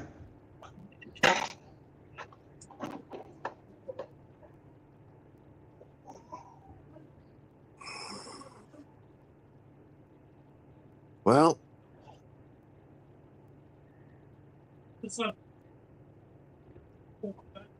did I just hear RO in the background? No. That's well, I'm a sister. brother, but I'm gonna go right here because I gotta get a nap. All right. Later. All right. Be safe. Later, Wayne. Peace. Peace. Why are you in the fast lane? You're not going fast. Now we're going to go uphill. I'm not going fast and won't be able to accelerate.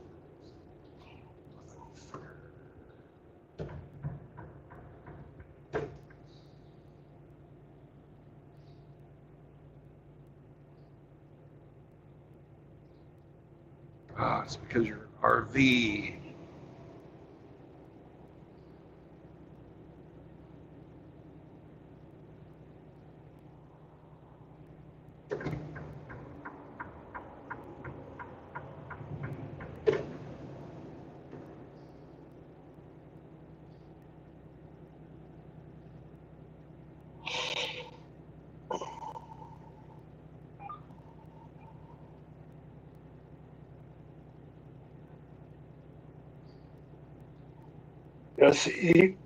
SE Master Wrench in the chat. He said, "Gentlemen, have a good one." I guess he's taking off.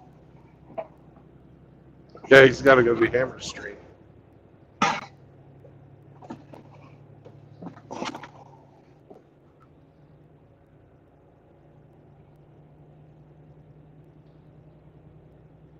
Nah, Hammer's got. Let's see. Hammer's goes in about a half hour. About 45 minutes. Half hour, 45 minutes. Yeah.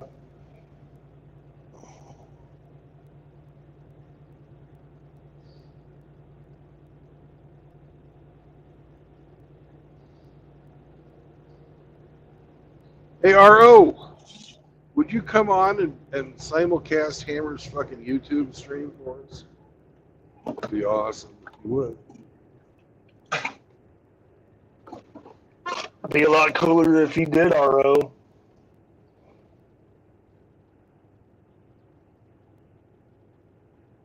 He said K. I guess that means yes. Yeah.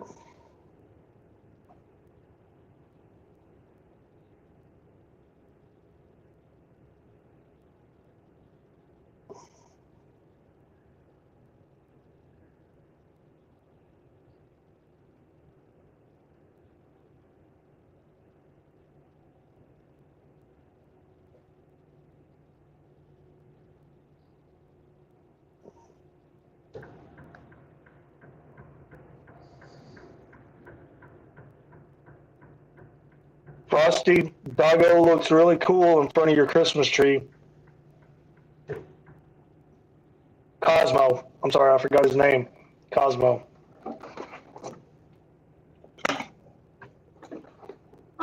Has anybody heard from Riggs? Yeah, I saw he chimed in to my chat last night.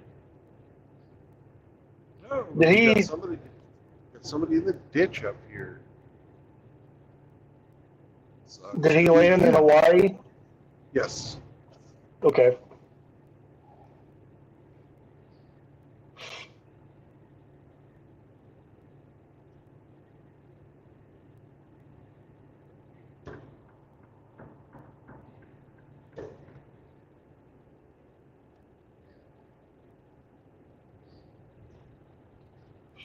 Nelly Kalikimaka is Hawaii's way.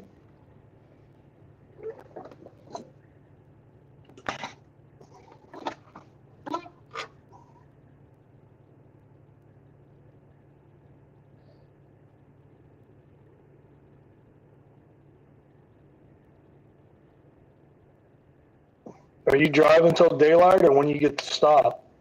Oh, I've only got 80 some, almost 90 miles to go. Oh, okay.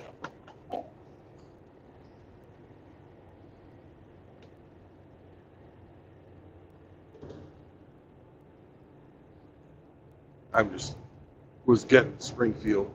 I did a 34-hour reset in St. Louis.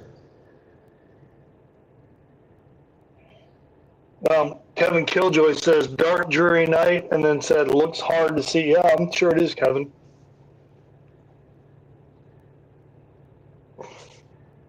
Wish I had my old truck that had LED headlights, I'll tell you that. Pigs don't have the best eyesight either, do they? No. That's why we wear glasses.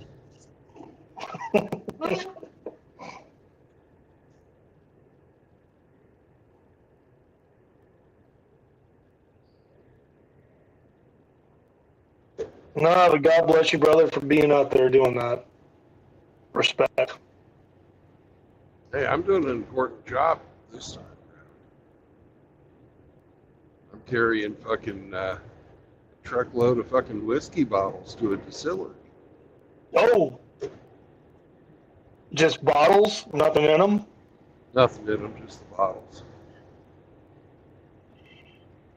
Well, so we're not going to get to play the game if you're driving overnights, yeah?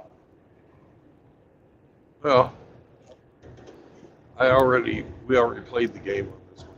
Just went around. Oh, you played the game on Saturday? I guess I missed it. Or you did do it today? Yeah, it's Saturday. Who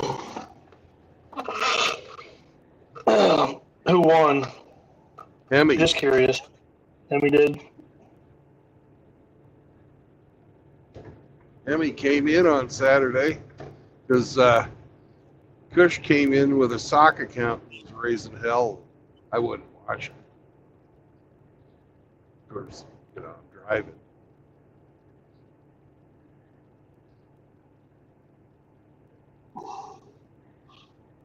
So Hemi came in, handled that, and won the game. Good for him. What the hell is that supposed to mean, RO? A load of dead soldiers.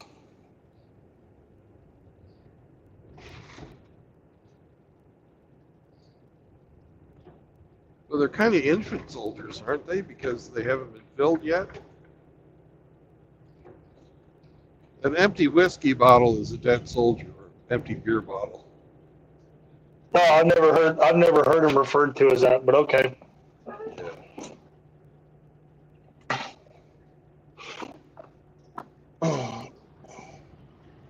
Well, quit fucking around, RO, and get on the goddamn panel.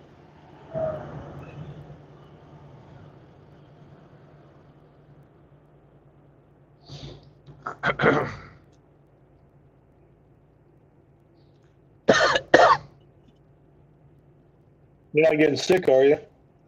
No. I just spit out my chew and I was salivating and tried to breathe it. And that didn't work. Well, you did. You used the pouches, right? Like the Bandits. Yeah. Yeah, that's not really chewing tobacco. But okay, we can agree to disagree on that. I used to chew fucking loose leaf. Hell, I even chewed plug for a while. But I just didn't like it getting stuck in my teeth. Right. Oh yeah, because you got such a pretty smile that you got to impress people. Don't want tobacco stuck in my teeth. I do have a pretty smile.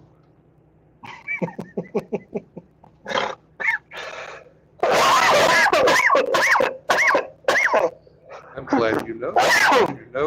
Glad you noticed. Thank you. All right, don't make it weird. And the eternal words of Gunny Highway, that doesn't mean we're going to take warm showers together in the wee hours of the morning. We're not going to be swapping spit and taking warm showers in the wee hours of the morning.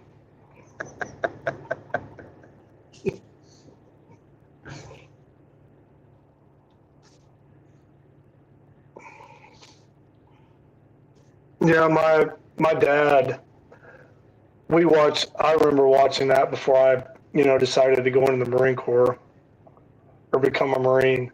And he literally thought that's what was going to happen to me. Yeah, right. That was not exactly a realistic movie. No, it wasn't. I mean, entertaining, yes, but no, not realistic.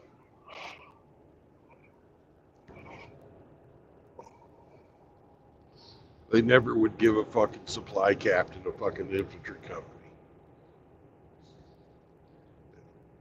That would never fucking happen. No. Yeah, I just recently came over from supply, or he called it supply and logistics, and he's a major. Yeah, and they put him in charge of a fucking infantry, no, not even an infantry battalion, a recon company, or a recon battalion. Yeah, no, that shit would never happen. No.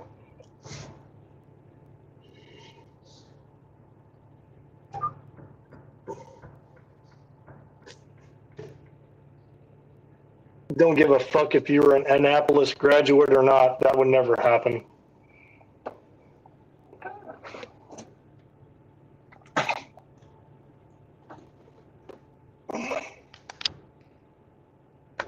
In the Navy, they'd call those guys brown shoes.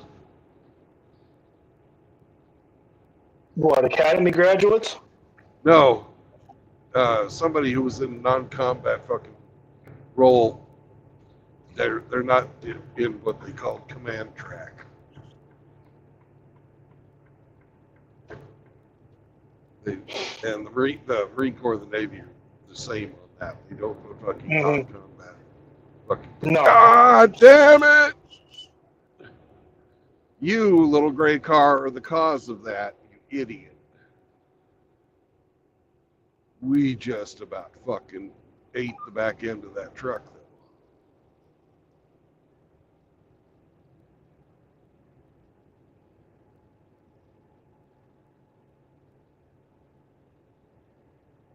It was a dark and stormy night.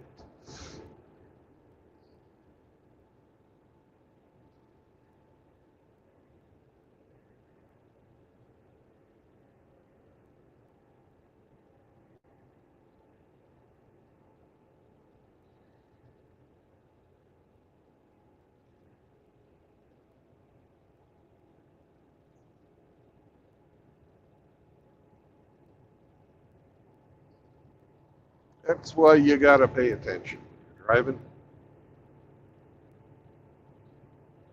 That guy didn't want to squish the little car, and I didn't want to eat him.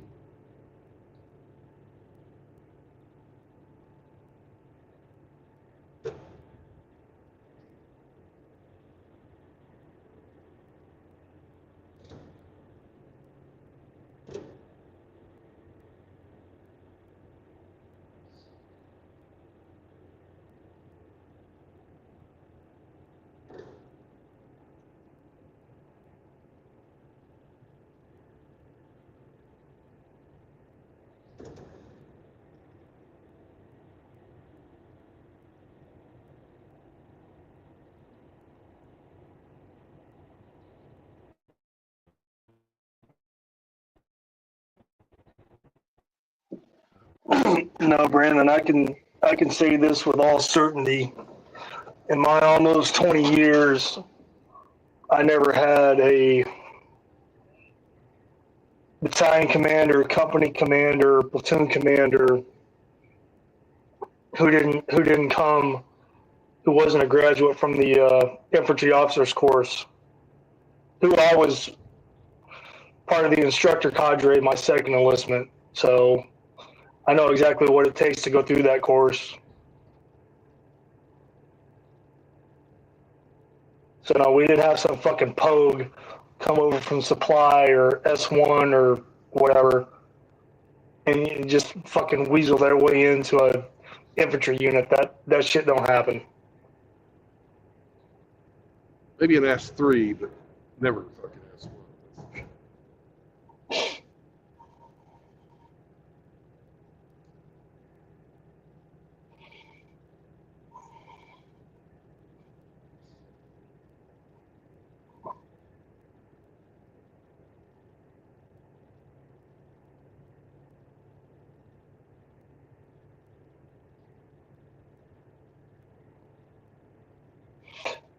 Even when I was doing shit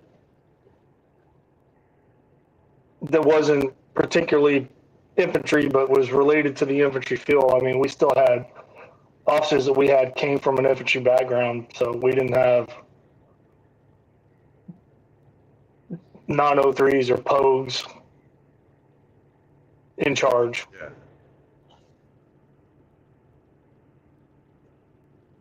Woof, There woof. he is. Woof woof, guys. Hello, RO. How are you? Doing well.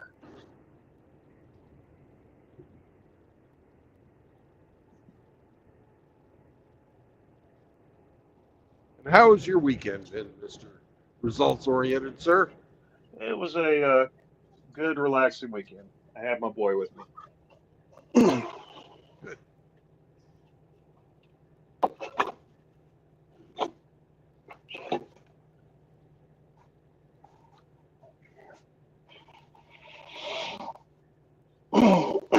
How did he do at his jiu-jitsu class, or jiu-jitsu tournament, or whatever it was? He hadn't had a tournament lately.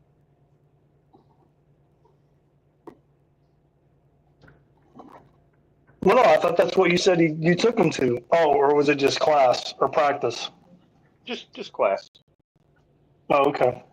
Yeah, like a single mom. It's just practice. Hmm. No, one of his friends signed up to train at the same outfit he goes to, so he's pretty happy about that.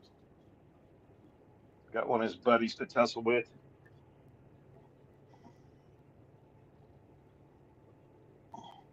Well, misery loves company.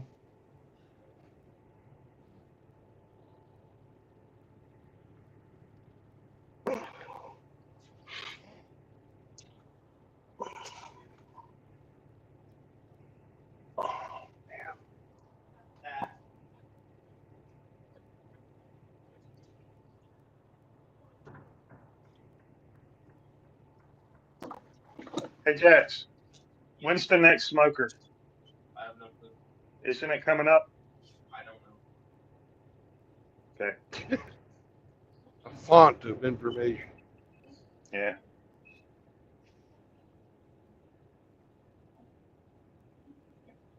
No, stupid. Stupid dog. She's got a chew toy. Don't reach for it because she's stupid aggressive over chew toys. I saw a clip of a dog like standing next to a stove, like begging, and the guy had boiling water. You just see a dog like begging for boiling water. Hmm. So this idiot's begging for water.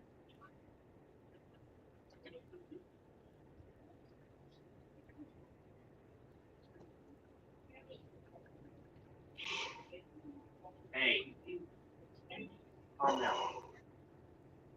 Okay.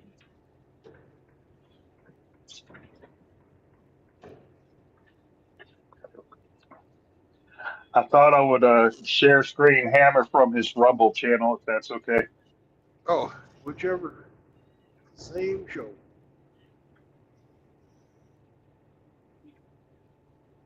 He's not going to switch over to Rumble for like an hour after he goes live.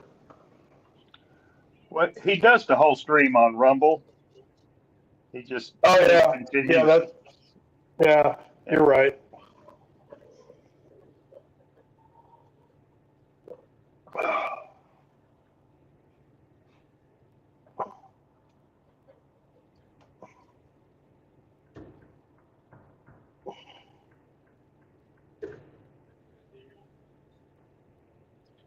Yeah, I think tonight's talk he's going to be talking about women who want men to pay for their shiz.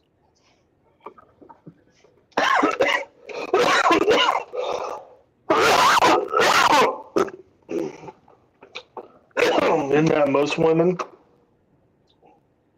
Yeah, they want you to pay for everything. Even though they're strong and independent, and they don't need no man, but yet they still want you to fucking pick up the check. Yep.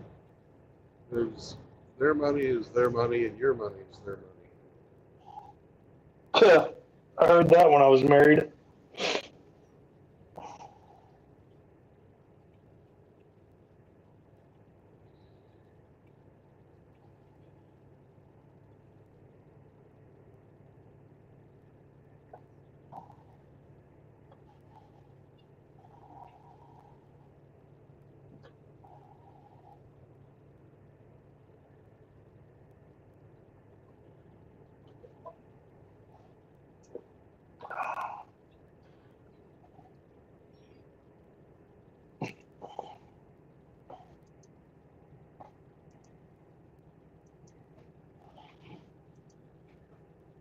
Oh, do you have the day off today, or do you have to work?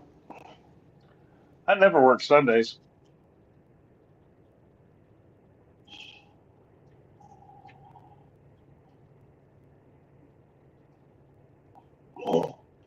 How's the ridge line holding up?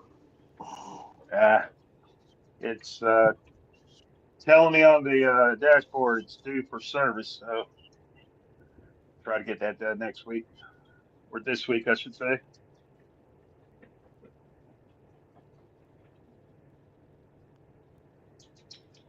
Yeah, the first few services on your car are pretty important when you got to do Well, the keep in mind this isn't brand new. It's a 2021. No, but it hasn't, got a lot of miles on No. it. And if an engine's going to fuck up, it's going to fuck up from a factory defect. It's going to fuck up in the first few thousand, 10, 20,000 miles.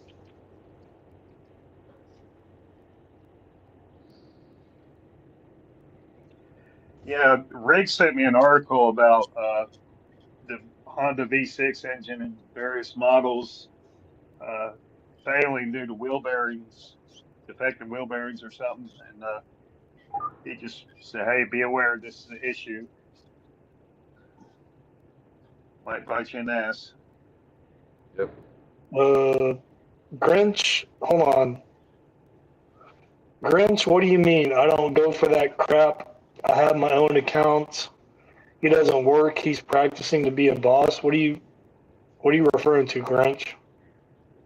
Well, the first two comments were about spending money for women, paying their bills.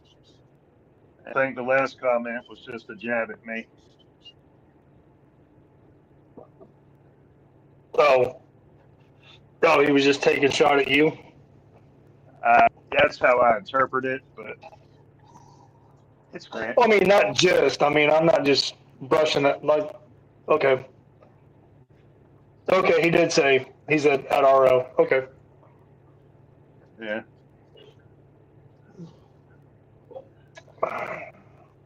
I've been the boss before, and I can be the boss again, but definitely not with my current outfit.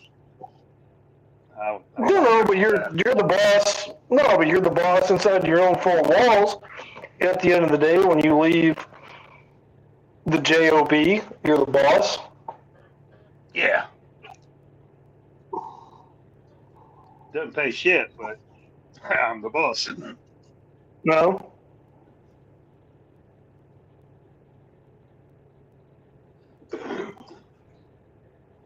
The leader of my pack. Mm-hmm.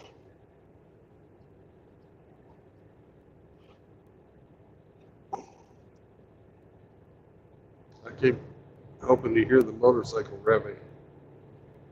Leader of the pack.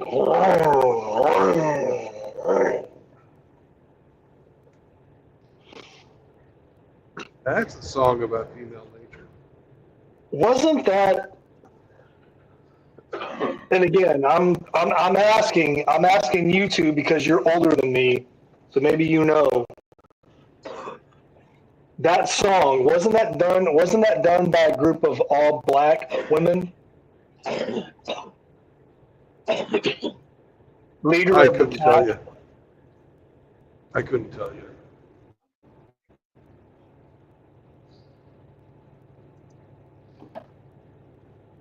Let's see what Dr. Google says. Who was it? Shondells or I don't remember it was like the early '60s, late '50s, early '60s. Leader of the pack.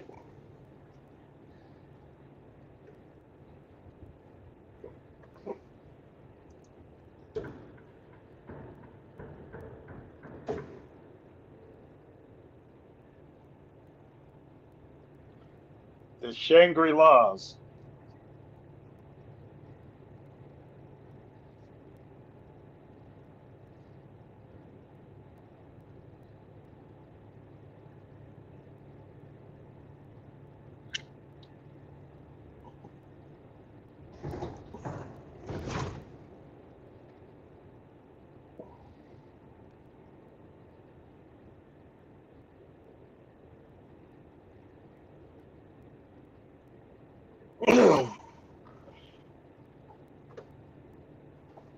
but no, Leader.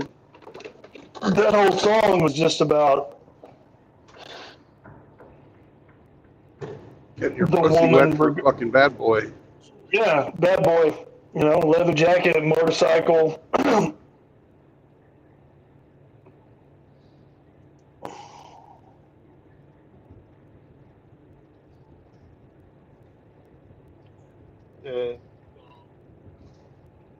The Shangri-Las look like white chicks to me. Okay, then they probably are. Again, I mean, I don't know. I don't know why I thought that they was, because a lot of those all-female groups back then were mostly black women, and that's nothing wrong with that. I'm just saying, I didn't know. Well, some of them were, but not all. Sure. I wouldn't even say half of Well, the most popular ones were like what the them. The Supremes. Motown stuff, for sure. Yeah. All the Motown stuff, for sure. In the doo-wop style of rock and roll, I'd say a majority of them were white. Yeah, but Leader of the Pack wasn't a doo-wop song, or was it? Well, You think it falls into that category? I think it would fall into the early rock category, yeah.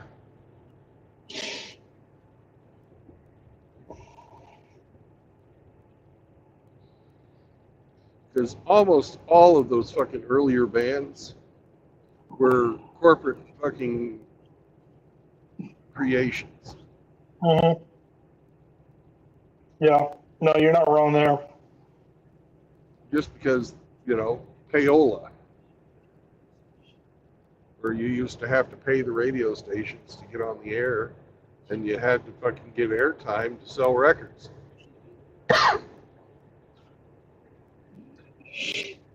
The Leader of the Pack.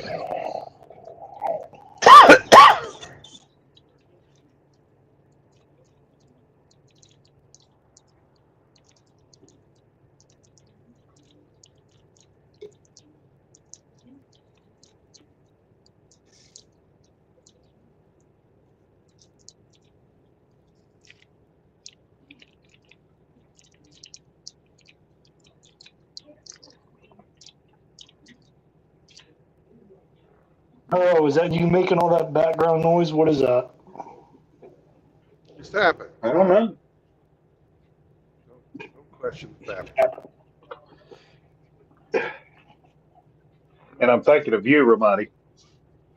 So, Good for you. Good for you. Enjoy that. I guess if we have to have some kind of impasse like that, enjoy it. I'll teach you to ask questions you don't want the answer to. No, is that okay? Is that what's going to happen?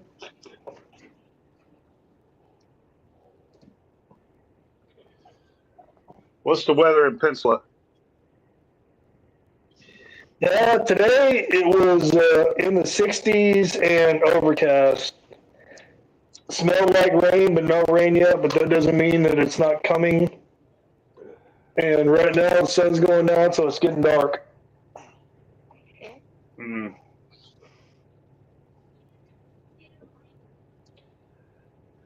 Been cold and wet here. Good sleeping weather. No, I'm not gonna lie, dude. I could definitely get tired and go to sleep. Mm-hmm.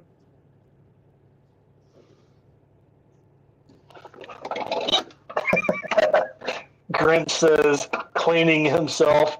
Talking about you.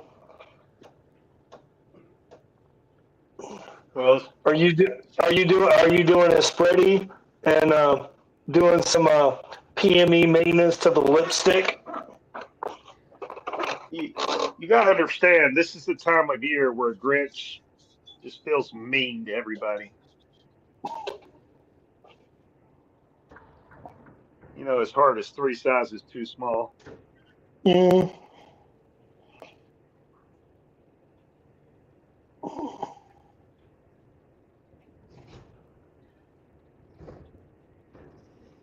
He's about to tie a tree branch to poor Zeke's head.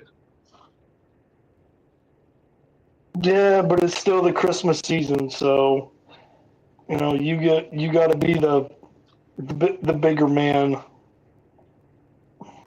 The Grinch was won over by Cindy Lou Who and her innocence.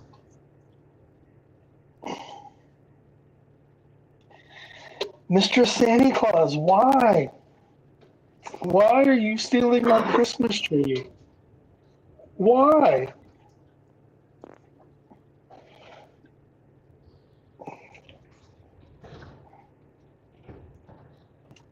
Yeah, Cindy Lou Who, convince the Grinch not to bust your balls.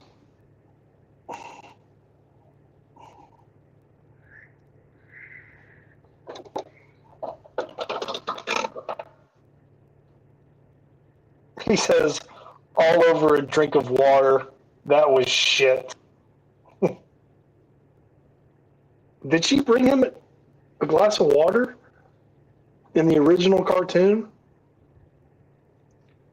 No, Grinch gave her a glass of water and put her back to bed. He did. Yeah, you're right. Grinch gave her a glass of water and sent her to bed. You're right. Damn, I haven't watched that show. That used to be my favorite Christmas show to watch. And I just got so jaded about the holidays. Rudolph. Yeah, Rudolph and the Grinch were like the two main ones that I would watch every year without fail. And I've just gotten so jaded about the holidays that I don't even care to. Yeah, I loved Rudolph. The stop motion clay animation. Oh, my favorite, Yukon Cornelius, man, best character. You know, not Santa Claus, not Rudolph. Yukon Cornelius. Bumbles bounce! Bumbles bounce. He would throw his pickup in the air, let it land, and he would pick it up and lick it.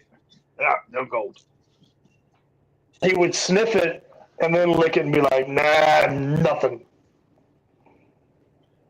Yeah, that was a good character. Well, the funny part was he was like a Klondiker or, you know, a dog sledder. And when he would be like, mush, he had all these little bitty, teeny tiny dogs, like Sam size, like Chihuahuas. So that was funny. Yeah.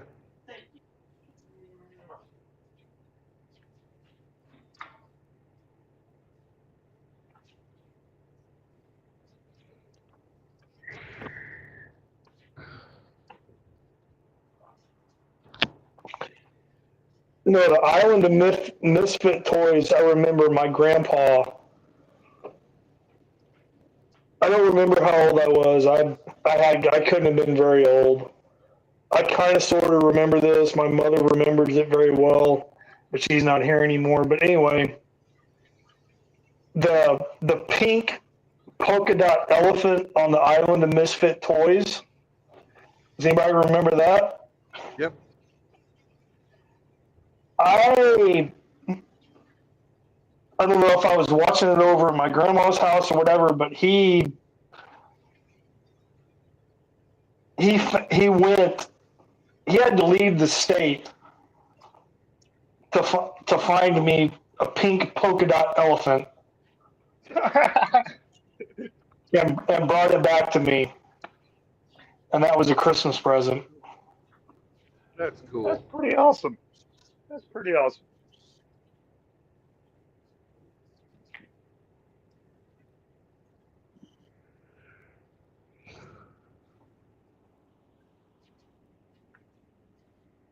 What you doing, Seth? I didn't even know that was a thing. I mean, I just thought it was something that was made up for the cartoon or the whatever they call it, animated feature. I guess you can't really call it a cartoon because it was animation, but it was stop motion, whatever. You guys know what I'm trying to say. Yeah, it's called claymation. Yeah, but no, my grandpa like took it upon himself to go. Had to leave the state. I don't know for what reason he left the state, but he did. And then when he came back, He had a pink and white polka dot elephant in his suitcase that he gave to me on Christmas.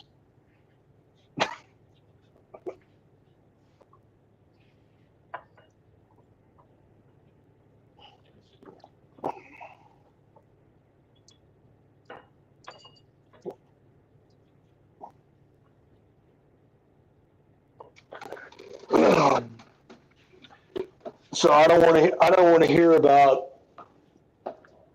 men that aren't willing to go, above and beyond for whatever reason.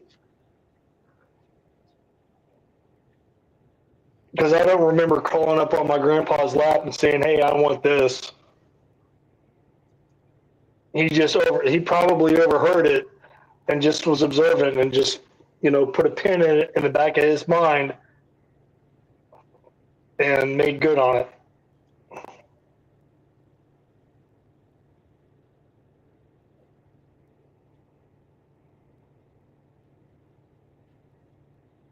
Oh, Charlie Brown's Christmas.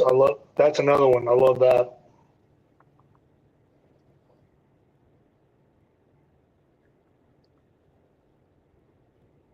I actually want to get a replica of the Charlie Brown Christmas tree, the one where he hangs the one ornament on it and it just bends over and he's like, "I killed it." I want that. But They probably sell it. yeah, I'm sure I could find it. I just because I miss so many holidays. Christmas doesn't have the same meaning for me as it used to.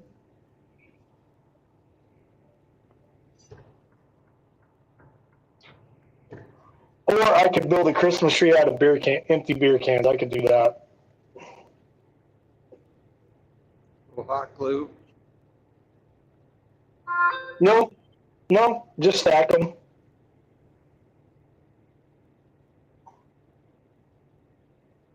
Till Mig Talmud jumped up and knocked them down.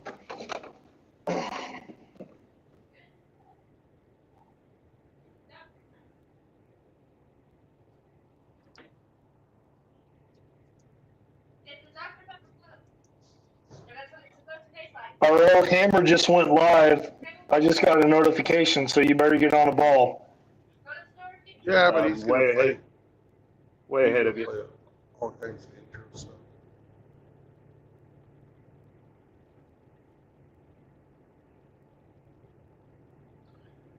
Right now he's playing I worked 20, 12, or 10 hours. All I want is Wingstop.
Ian Blake says he just watched a good film about the rapture and the people left behind.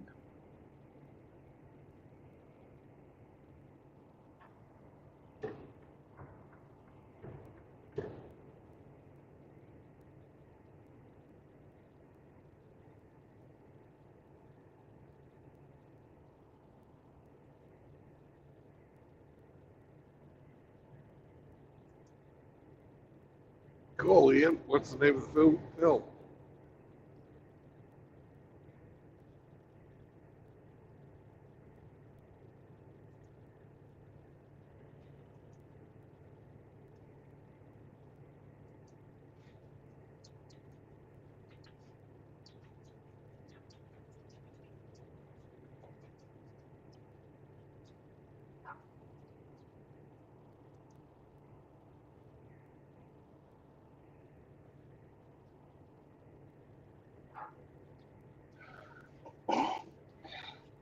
Hey, Brandon, I don't mean to jump in and step on Ian, but I think he might be talking about, because it was based off of, if he's talking about what I think he's talking about is based off of a series of books called Left Behind about the rapture. And then they made, somebody produced and made a movie series about it starring Kirk Cameron from Family Ties. Remember Mike Seaver? Yeah, I think Kirk is the one that produced that too.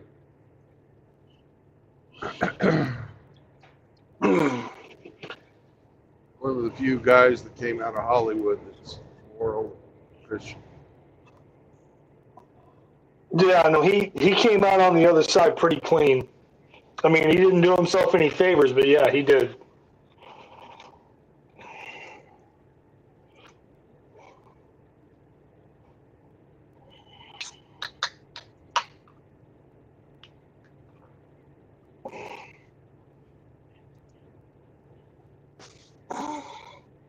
But no, I remember that. I remember that book or the series of books, the Left Behind series about the rapture.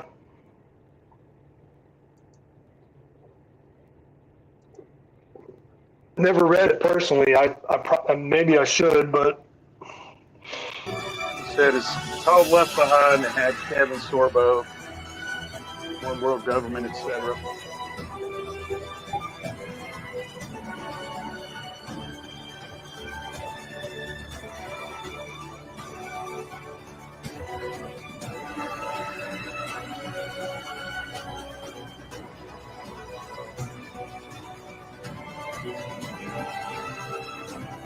How's the volume? All right. All right, just let me know. I can't hear it myself. hey, Brandon, are you one of these characters? I don't know. You see a pig?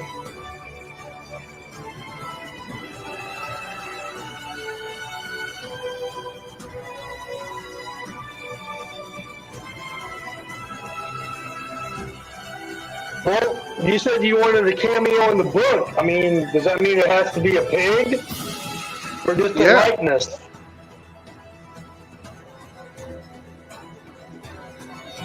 I don't know what Hammer's got planned, actually. I know that he's working on it because he asked me if I was willing to sign a thing saying I don't claim any fucking royalties or anything like that. Oh, really? He made you sign something like that? Yeah.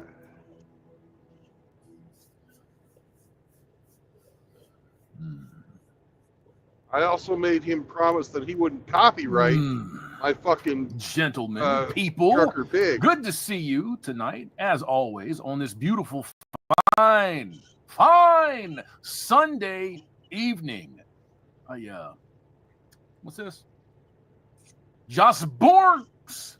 Did TBYS ever say he was wrong or apologize for his misinformation? Why would he? Why would he? Bloodlust looks like a feminist. Brother, you'll have to tune in to find out. Now, you've noticed a few things. You've noticed that I've replaced some of the normal openings with a 4 3/4 minute Prodigy open. There will be a 4 3 minute Prodigy close. And the reason for that is because I want this project to be in your minds. Whether you intend to buy it or not is irrelevant. Of course, I want you to. Hello? I want you to. But I realize that it's not everybody's bag. And I appreciate you one way or the other. And it's all right, man. Taters Bugatti. About Ember is hot. Fire! Ryan Benjamin is the talent to end all talents, man. I cannot wait to see Hammer's story writing. Well, it's going to hinge on me. Let's be honest. You know what you're getting. You know what you're getting with Ryan Benjamin. I am an unknown. I'm an unknown commodity when it comes to the idea of creation and writing. So we will see. We will see how it goes. The one thing that I have said is, because I know what I've done so far, is patience is going to be necessary, and it's because it takes time to establish a universe. You can't do that in 15 or 16 pages. You can't. One of the things that I'm going to do, absolutely. What did I just see? Sotanor, man. Nicodemus is probably my favorite, though. Really? See, nobody said that yet, so that's kind of fucking cool. Flady, the Ghosters will watch our backs and walk us out of the hot LZs, man. They might. Lion of MGTOW control the narrative. We have that. I mean, it's clear, right? Lion, it's clear. Hey, can one of you guys write him and tell him like that shirt? that we're You know what it says simulcasting his underneath it? show? I had a 20-minute conversation with somebody today about that. It says Radical American Patriots underneath it.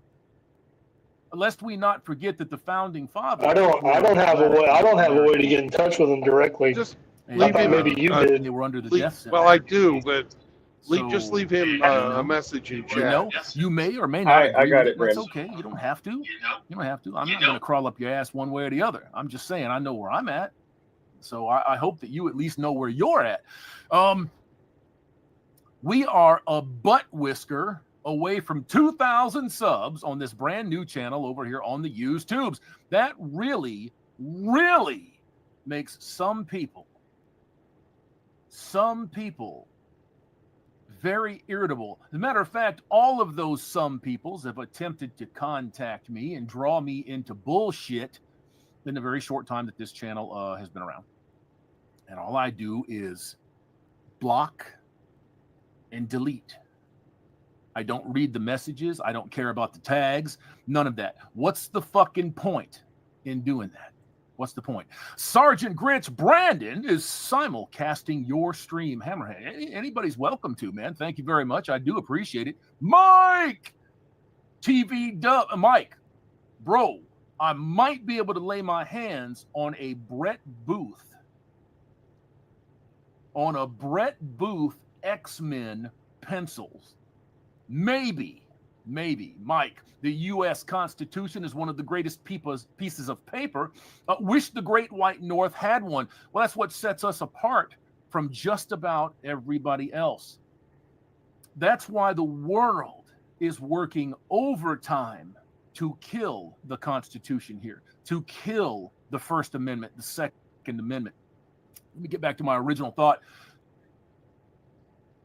My original thought here was we're a butt whisker away from 2,000 subs. We've got over 1,000 watch hours with just 2 or 3 videos up, and we're aiming for 4,000 watch hours, not 5,000, 4,000, 4,000 watch hours, so that I can monetize this son of a bitch. So I get some of them YouTube bucks. That's why I'm suing these hoes. Right? So, and of course, Hammerhand 9 is gone, and that goes on the fucking heap. These bimbos at YouTube and their legal services have already tried twice to get this case thrown out, and they have failed both times. Now, like I said, until there is a victory, there is nothing. But the fact that we are still on the road and it's happening, that's a good thing, man. That's a good sign. I expected it would take 2 or 3 years for us to get any headway at all.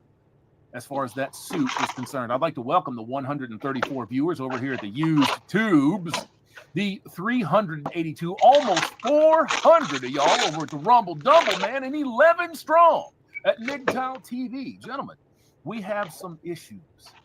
We have some folks out here that have expectations that are absurd. They're ridiculous. They're obscene. To me, they might not be obscene to you. Nope. I want to ask you a question. And I would like an honest answer. Is it important for men to understand the traps, the triggers, the snares, the pitfalls, the jimmy holes? Is it important for you to understand how you are being looked at? Or do you just go walk off into the woods and be a MGTOW forever?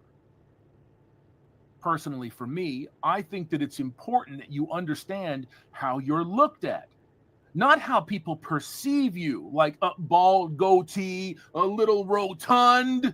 I'm not talking about that. I'm talking about how people look at you and they start licking their chops. And they're like, I can monetize this fella right here. He seems a little dopey. He doesn't seem like he's exactly with it. So I think I can take advantage of him. I can show him a little underboob. I can get something from him. Isn't it important to know? Isn't that an important paperclip? What do you mean a little? What do you mean? I don't expect this kind of behavior from my wrenches. But that's okay, though. I like to be kept in check. Gentlemen, let's find out just exactly what the main course is today. The woman is going viral for saying this about her date and paying for her nails the moment that she brought it up. I told you I was going to get my nails done. Now, if you see excuse me, I'm trying to keep it clean over here. If you see a young lady like this, turn around, walk away. When you see people doing things like this, saying things like this, dressing like this, you have an obligation to yourself to protect yourself. This is the expectation out here today. It is the expectation out here today that you, Mr. Man, Dick and Balls, that you're on the hook for everything, no matter what. No matter what. Mike TV Dub, the Woods don't send you to prison for hate speech, man. Not paying taxes or fighting in a foreign land, brother. I'm not on board with that. Not on board with that. If you checked my community chat earlier, you will see that there's an interesting little thing that just happened in Texas. Yeah, it's a state bill, and it's going to start eating into no-fault divorce. We've been saying this for a while. I told you that it was coming. These people are not, look, I realize that they're slow. They're a little bit behind the curve. I know that. But they are not dumb. They are not unintelligent. They just ain't with it down here. You know what I'm saying? Culturally, they're about 5 years behind on everything. Go Texas. Right, Zool. What's up, Zool? Go Texas. These folks, I told you, and I've been telling you, and people were telling me, oh, it's not going to happen. It can't. It has to happen. It has to happen. You cannot have a system, the system being marriage by government. You cannot have that where it favors one party in a landslide. And it destroys the provider. Who's the provider? That's you. That's me. We all know that. 95% of all female jobs are bullshit. It's just, they're just made to put people to work to collect money from them. We know that. We know that. Line of MGTOW, we tried to tell them. Guess what? You can talk to these people. I'm trying to keep it clean over here. You can talk to these people until you're blue in the face. They're not going to change. They're not going to change. This change has to be foisted upon them. You know what they're going to say? My rights, Hammer. My rights. You're stealing my rights. No, nobody's taking nothing from you. We're just making sure that you can't take it from us with the law. That's what we're doing. You about to go do that right now? Yeah. Oh, for real? How you gonna get them done? I don't really know yet. Okay, then you know, get them grippers down. Well, shit, look, just go ahead and call me back. I think them done with just FaceTime. And I'll let you know the plans after that. I mean, that's it. Like, you're not gonna ask for my cash up or nothing? Now, for me, I'm a little different. I'm willing to admit that. I'm a little different. For me, the conversation ends right here. I just met you. You're fishing for me to get your $200 nails done so that you can go on a date with me. I don't know you. Yeah, she recorded him, Australian. She recorded him. And she thinks that this is a flex. Oh, these fellas are brokies. They're brokies. Who's the brokey? Who's sitting here trying to set up a scenario to take advantage of somebody for their money?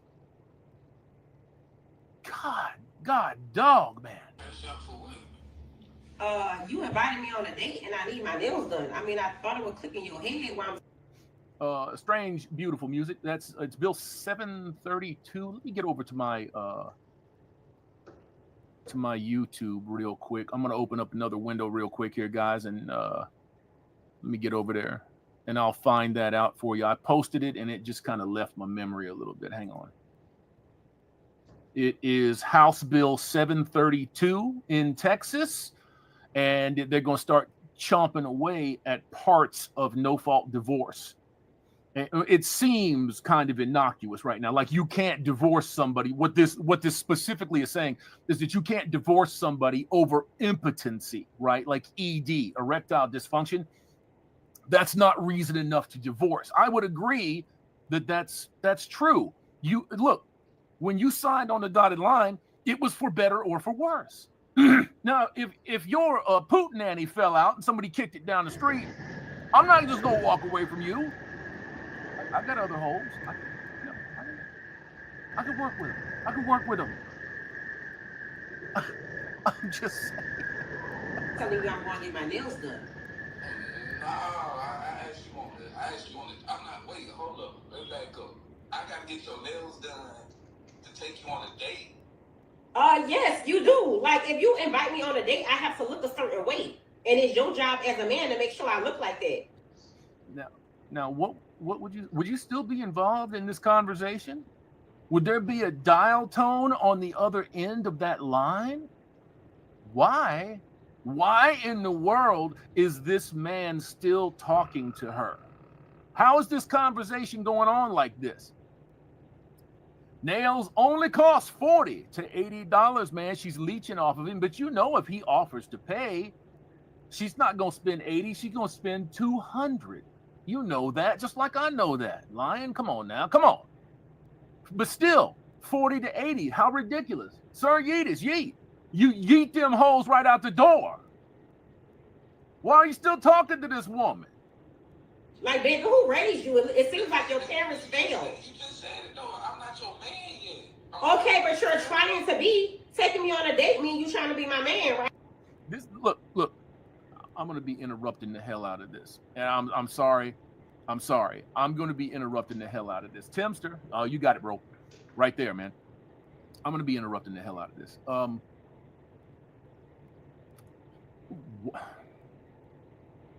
She's telling you right now, right up front, that if you want to be her man, right? Which that's no. You're my woman. Period. And if you're not my woman, I don't have nothing to say to you. And the ones that agree to it, they're devious. The ones that don't agree to it are probably the most honest. It's like, no. There's too much pushy to sling out here. I'm be slinging for 10 years. You know, you've got to leave these females. You got to leave these females alone. Guys, this is normal now for most women out here. A whole bunch of them don't have the brazenness to record this and think that they're doing something. A whole bunch of them understand that this is fucking, it's career suicide on the dating circuit to record something like this and put it out there. They get it. This one, this Klingon, she don't. Thank you, Lana McDowell. Appreciate you. Okay, so you need to show me that you even worthy of me giving you my goddamn time. Wow, that's crazy. I pay for my girl dates, but I don't even, I'm still trying to get to know. It's giving broke energy. It's giving broke energy. It's broke energy, gentlemen. When you feel like you don't want to be extorted, that's broke energy. Stay in the hood. Keep yourself up under a brick somewhere. Don't come back out. Don't come back out, madam. Don't come back out.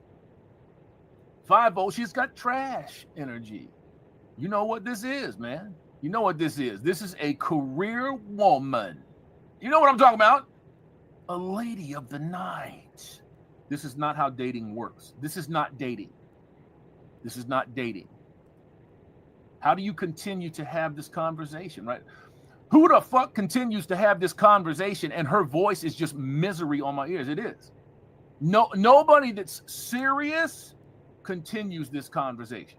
It's giving broke. It's giving broke. It's giving broke. Y'all do so sassy. You a little sassy ass motherfucker. Y'all, it's giving broke. You good? Don't contact me. You good? Okay. Sound to me like you trying to be on part of the grown women asking for money series.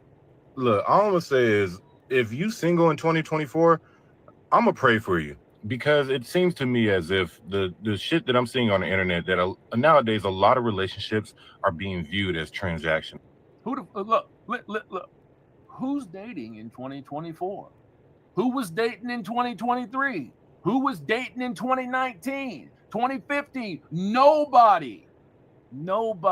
It takes these people out here a little while to catch up. It does. It takes them a minute to catch up. Look, I'm going to tell you about some catching up. I got to put something on for you. I had a big old fucking drink. And I got to go to the bathroom. So let me get you the second Prodigy, or the third Prodigy teaser. You're going to have to endure it. I'll be right back. And I'll see you in just a few. Just let me take care of some business.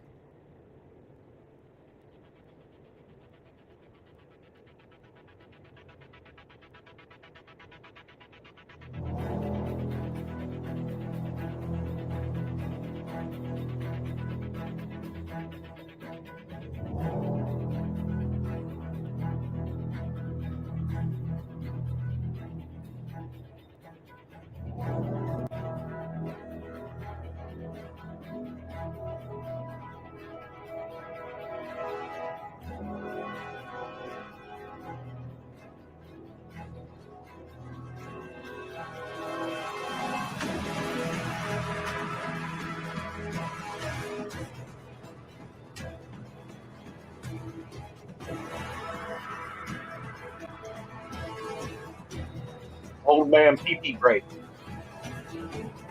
Yep, 100%.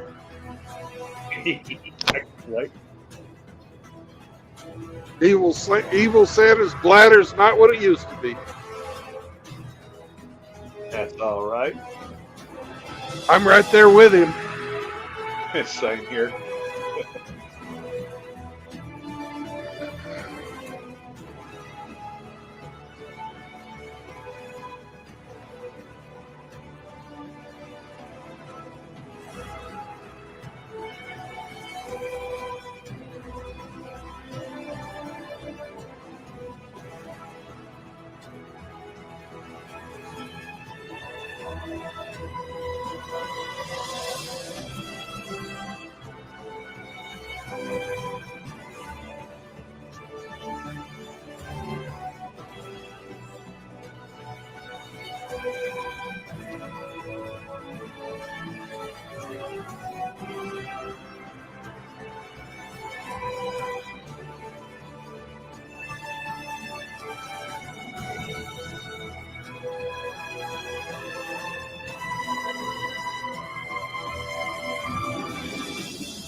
my man, it's gone. It's gone. YouTube came in and yanked it, and I felt like it was coming. I mean, the last 3 channels, every time I hit 12,000, this ream of paperwork shit starts, like cyberbullying, harassment. We're suspending your privilege. We need a facial scan so that you can pin comments. No, I'm not doing that. So they killed Hammerhand 9. It's gone. And this is Hammerhand 10. And let's just hope that we can stick around for a little while. We'll see. We'll see what's going on. Andrew G, Fat Andy. I mean, I gotta call you Fat Andy, bro. That's how I know you. This shit stuff. The stuff is looking good, bro. It's going to be something else, man. It's going to be something else. And I really hope that you guys enjoy that. Normally, I don't show that until the end of the second hour. And quite a few of y'all are gone by then. So I hope that you enjoy that. Mike TV Dub, facial scans. Even George Orwell couldn't imagine that future, but he did. He did imagine that future. The technology of his time limited him to what he could put in a book, but he did imagine that. Black Tiger, they won't let you get past 10K. I don't know. That's why I'm trying very hard not to be my normal self. I have to wait for the second hour when we get over there on Rumble and MGTOW TV, and then I can speak a little more freely, because it's very clear here that you are on a communist Marxist platform that supersedes the Constitution of the United States and your rights, because they were given permission to with Section 230. Period. That's it. That's why Section 230 has to be addressed. Son of Thor's, man, we got you, Hammer. I know, bro. And you know how many people that pisses off? Not very many, but the noisy ones. It makes them mad. It bothers the shit out of them. Let's get back to it. No. And then on top of that, we're talking about a first date. I barely even know you. I'm paying for the date. I'm not paying for the preparation of the date. Like, what? Like, you want a man to pay for your nails and like all this other stuff that women, take into account when they're getting. I'm sorry to interrupt my man there, but Taters, yeah, you know. Look, I showed you. There are certain metrics that these people cannot hide. There are certain things they cannot hide. There's information that goes out to social media gathering sites like Social Blade, and it'll corroborate their information. But once you go into the back channels, you know what's going on. You know what's going on. I'd have 1 million subs right now. That's a fact. But the message that I put out can't be put out by a man. Now, a woman can broach that topic. Easy. As a matter of fact, that's what they do. They all get 3, 4, 500,000 subs, 1 million subs, like Hannah Pearl Davis, and then they are heading the conversation on the manosphere. Isn't that amazing? Ready for a date. And then you might not even really like his ass, and then you just leave him in the wind. After this man don't drop hundreds of dollars, because we're not going to sit here and act like, getting your nails done only costs you $40, because I know damn well it don't. For the men who got to deal with this sort of thing on a regular basis, I feel bad for y'all. Now, shout out this particular content creator right here. This is Charles in Charge. Thank you, sir, for not actually letting me borrow the video, but I'm borrowing the video, though. Thank you. Man, if you got your stuff together and this is the pickings you have to choose from, Godspeed. Because there's some women out there who each and every single day, I don't know how it's possible, but they figuring out new ways to tell everybody that they broke. So it's no secret, dating in London is the absolute trenches. Have you seen the hizzos? Them hizzies that are walking around London? Have you seen it? Oh, it's bad news, man. The fella that was putting them videos out here not too long ago, a few months ago, remember, was showing just hordes of thotted up dirt bags walking up and down the sidewalks. No man in sight. They just arrested that guy. Trenches. It's the deep depths of hell, basically. And I truly believe it's because of the whole shoot your shot culture. Now, it's one thing being confident and going after what you want. I really respect that, you know. No, you don't. No, you don't. No, she doesn't. Because if she respected it, she wouldn't be making a video talking about how she don't respect it. Come on, man. You know what? Do it if you want to. But I think after what I have to say, you might change your mind. I just spent the last 10 minutes going through my little brother's Instagram DMs and seeing all the women sending him, "You're so handsome, please date me." And bear in mind, my little brother's not famous.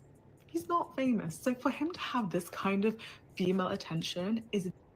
This is kind of fucking disgusting. This is disgusting. You hear how she's talking about her own brother? The judgment that she's putting on her own brother. It's not because the brother's got some, I hate to say this, got some game, right? Because the man's a little bit popular. No, it's because his O's are desperate. His O's are desperate. So my brother shouldn't be having this kind of attention. Shouldn't be. As like an average man, is very concerning. And it's concerning because it's breeding a type of man that wants to be chased. So that means when we're like, why is no one messaging us? Why is no one taking the initiative? Why is no one doing da da da da da? It's because there's about 50 other women begging at their feet. No, don't misunderstand me now. There are things to like about just about any kind of woman out there, no matter what her accent or her lineage is. But this, not really. Somebody that's sitting there complaining about her brother not having to run around and pushy bag. Trying to get taken out by them. That's why. So honestly, we need to stop. We need to reclaim our power. We need to stop chasing men. We need to give them a moment to appreciate what we've got to offer. Okay? So stop, please. For the love of God and the love of all the other women. Man, how far behind is she? When that's the shit that's coming out of her mouth, how far behind is she? She is out there. She's way behind in every metric. She does not know what's going on out here. Stop hyping up men. They don't need it. And that right there is probably one of the main reasons why she is so unsuccessful with the men now and why she complaining on the internet. Can't even be happy for her own brother and the fact that he gets attention from women. What kind of man, at least one in his right mind, would choose to be around a woman like this? That's why I say, and I maintain, the internet, this right here with the mic and the camera, it's a blessing. It's a curse because it wakes you up pretty fast. But it's also a blessing. These people are putting themselves on Front Street to an audience of millions and billions potentially, and she's just cool with that. She's cool with that. Like, what is the thought process? What is the thought process there?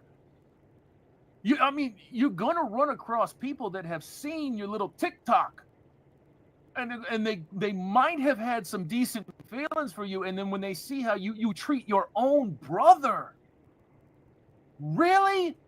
Jesus, man, Jesus. Actually coming to the internet to hate on her own brother. I've been in a relationship with a married man for about 19 years. We have a 17-year-old daughter. We just sent her to college. Okay, great. I love him, and I believe 100% that he is in love with me. Okay, great. We finish sentences. We know the B-sides and records that nobody knows. Okay, so all of that is wonderful. But he's married. Oh, not to you. And not to me. And I know that that is not technically okay. Technically, what did you just say? It's not technically okay to be a wife stealer, to have a 2-decade-long relationship with somebody. And don't get me wrong, the guy that she's talking about is not off the hook. He's as big a piece of dog shit as anybody else. Because there's people behind this that are being fucked. Deceived, just killed. Good God, bro. This is people. This is people.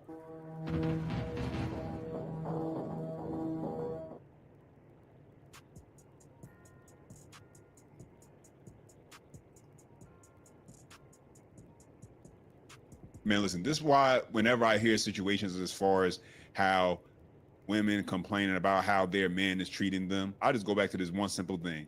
You could only be treated the way you allow yourself to be treated. Plain and simple. If you let somebody treat you any old type of way, then yeah, you're gonna get treated that type of way. She letting this man play in her face for 17 years, have a baby she got a whole adult pretty much about to go sent off to college. And she is a full-time side chick, and she don't got no problems with it. She know what she doing wrong as much as he know what he's doing is wrong. They got a whole family on the side. He got to plan out another college fund for his side kids with this woman. And this is why when I hear people complain, whether it's in person or on the internet, about their relationships, their personal lives, how people are treating them, it's really hard for me to feel bad for them, because I realize that they're only frustrated with the very thing they're allowing to happen to them. And unless they're actually looking to actively change that situation, then they aren't doing anything else but accepting it and okay with it. And she ain't going nowhere. 17 years, her daughter about to be out the house now with this man who she had a whole side baby with. She will be a lifelong member of the Side Chicks Club, and she ain't got no problem with that. She may say different as far as what she want and complain, but she really don't got no problem with it. And she's not the only woman out there like that. It's not right what he bamboozled us in our 20s. Now, okay, fair. So we're in agreement, right? You know why men in their 20s can't bamboozle women? Because we don't got no money. Period. So you know what happens? We spend all of our 20s getting bamboozled. Okay. And I'm not pointing you out, Lex, but a beautiful woman like you, who we may have thought like that could be my wife, and you bamboozled us in our 20s. Now we got money now. Time to do the bamboo. It's time to do the bamboozling. And what happens is when a woman is now in her position, late 20s, early 30s, Yeah. she's like, I'm ready to be someone's wife. Yeah. Well, now you finna get bamboozled. But you know, And I'm just being honest, that's that. And I'm not saying it's okay. right. But what I'm saying is that you had your time to bamboozle. A man I'm not so sure that I agree with this take. Part of it is correct. Part of it's correct about men having to build themselves up through their teenage years and into their 20s, and I would say definitely into their 30s. However, when you get there, man, you've got some real tough decisions to make. And a lot of those choices, they're going to leave you out of some avenues to pursue, like wives, like girlfriends, especially how wives and girlfriends are governed today. It's not just the culture. It's the law that governs them, the law that they're all very aware of, that they use against you to whoop your ass, to beat you down, to bludgeon you, to bully you. Period. That's it. That's it. That's how that's going down. So you have some really, really tough choices to make down the road. can't bamboozle until he got the resources to do some bamboozling. Dominique or Destiny? Come here real quick. I need y'all help. So remember the little young dude? He texted me again. Oh, he just was like, how you doing, beautiful? What you on? I was like, nothing. What's up, love? What you got going on? He was like, shit, slight. My people having kickback type.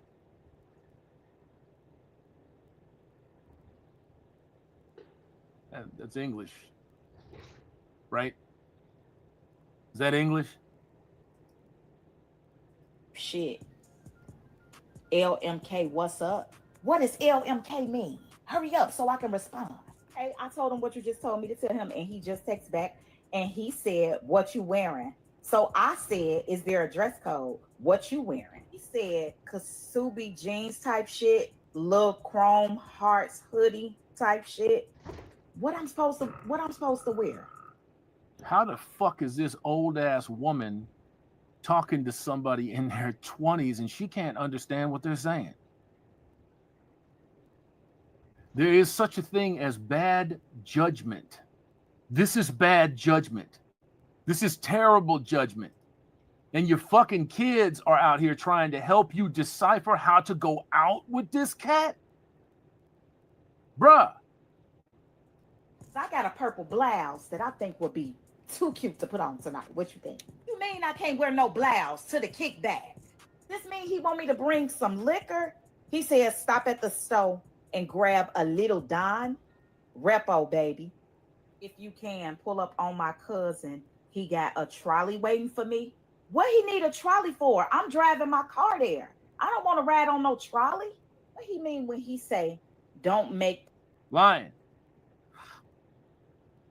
this ain't directed at you or any other brother of color. But it's not hard to see why you motherfuckers got your heels in the wind. It's not hard to see. This is your choice? I don't think so. Get the fuck out of here. Plans to leave early. OFC. I'm trying to see what's to that OFN. What that mean? Man, listen, that was actually kind of funny, but it was a lot of truth in there also, because there's some 40-year-old plus, the wall done came and went for these women. And listen, there's some young guys out there. There's some of these young dudes out here who, they in their 20s, they don't got nothing but. What do we call those? What do we call them? We call them practice. They're practice. They call themselves cougars. They ain't. They're practice because they fucked away all of their prime years. They screwed their bodies up. They probably had 12 abortions in between 20 and 35. They're practice. Energy and stamina, no honey packs necessary, where they just trying to run through something. And it's some older women who, that's what they're gonna let happen. They're gonna let themselves get rammed through because they're getting attention from men. And you see these type of situations happening more now because I think the internet exists, but this type of thing always been going on where you seen younger guys trying to hook up and, get that MILF action, that they trying to pretty much check off their bucket list as far as things that they trying to do, in their life. Bro, let me tell you something. It's another Hammer story. I'll make it short. When I was 22, she was 44. I'm just saying. For some men out there, and there's some grown-ass women out here that have been making bad decision after bad decision their whole life, and they gonna be ripe for the picking for these kind of men who out here trying to do that type of thing. Divorce 4 times. Let's see. Let's put. Tell me, what do you want to know? What is the most toxic thing that you've ever done? Okay, let's do this. All right. Does this woman look like a catch keeper? You tell me. You're the experts tonight. You tell me, does that look like something that you are going to hold on to for more than 45 minutes? I'm just saying. Take them to court and then get a good divorce lawyer, of course. Take them for half of the retirement. Take them half of their property and then fight them for higher child support, okay? And a couple of years from now, hit you up for more child support every 3 years. I don't understand why people don't understand, especially men. This is standard operating procedure out here. I'm telling you the truth. Don't take my word for it. I'm telling you the truth. There you go, Mike. She got usury down to a spreadsheet. They know what they are going to do with the law. They know that. Now, it's not a law. Child support is not a law. Child support is a statute, and you have to know how to speak the language in order to fight the statute being used against you in what they call color of law. They use the statute as if it were a law. The reason that it continues to happen is because so many people have no fucking idea how to fight it. And they don't even try. They don't even try. They're lazy. You're getting your ass torn off of your back for decades, but you're too lazy to go and figure out how to stop that from happening? Every 3 years, you go up from maybe 200 to 300 to 400 to 500. You bring it up to $2,000 per child. Now, you know she's talking out of her ass. I mean, unless you married a multi-millionaire, you're not going to get that kind of money. You're not going to get that kind of money. She's just talking shit, but she means it. She does mean it. She's going to get you for everything that she can get you for. If it's 300, she's going to get it. If it's 500, she's going to get it. If it's 1,000, she's going to get it. She's damn sure going to try. And she's not alone. There's millions and millions of them just like that. Child. But I got one child right here. Kaylin right here. Her daddy paying child support for her. Listen, when I see clips like this, you can't even be mad at the men who are just strong advocates for avoiding marriage. You can't. I don't. That's right. You can't, because we already understand MGTOW is the way. Monk, if you can swing it. As far as I'm concerned, anything less than that, you are risking your ass. You are risking everything. And there's just no reason for it. What do you say about Monk Fu?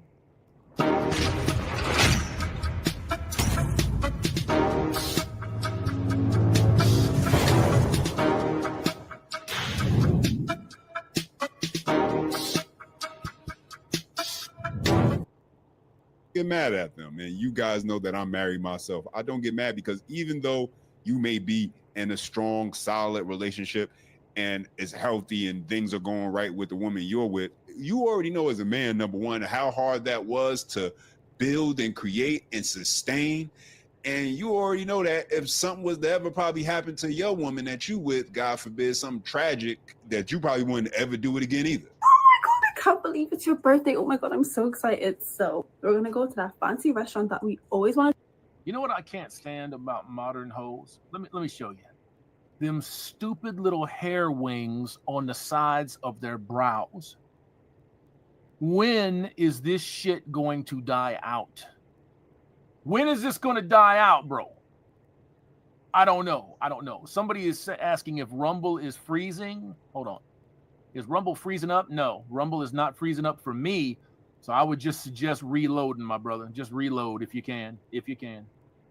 To go to, we're gonna look real cute, dress up, hair's gonna be laid, everything. Then we're gonna go to a hotel with that jacuzzi on the balcony. We're gonna sip some wine and we're gonna have so much fun. I'm excited. Is that okay with you? Yeah, that sounds just for him. Doesn't it? Doesn't that sound just like it's all about his birthday? You gotta wonder, was this a setup? Is this a front? Let's go back about 17 seconds. Let's listen to again what they're gonna do for his birthday.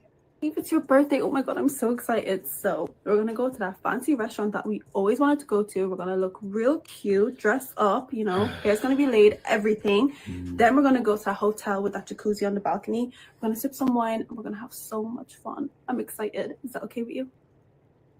No, it's not. Where is my birthday in any of this? So my birthday is now an occasion for you to go out and empty the bank account. No, it's not okay. It's not okay. And you have to say that. And if it causes some shit, if it causes a ruckus, oh well. Stand up for yourselves. I really just want to chill. Don't want to do anything, yeah. Oh my god, babe, no. It's literally your date of birth. Do you know what that means? It means we need to celebrate. You can't just do nothing for your birthday. So we're going to do everything that I just said, okay? Okay. Listen, I'm gonna say this because this is actually from personal experience because I used to be.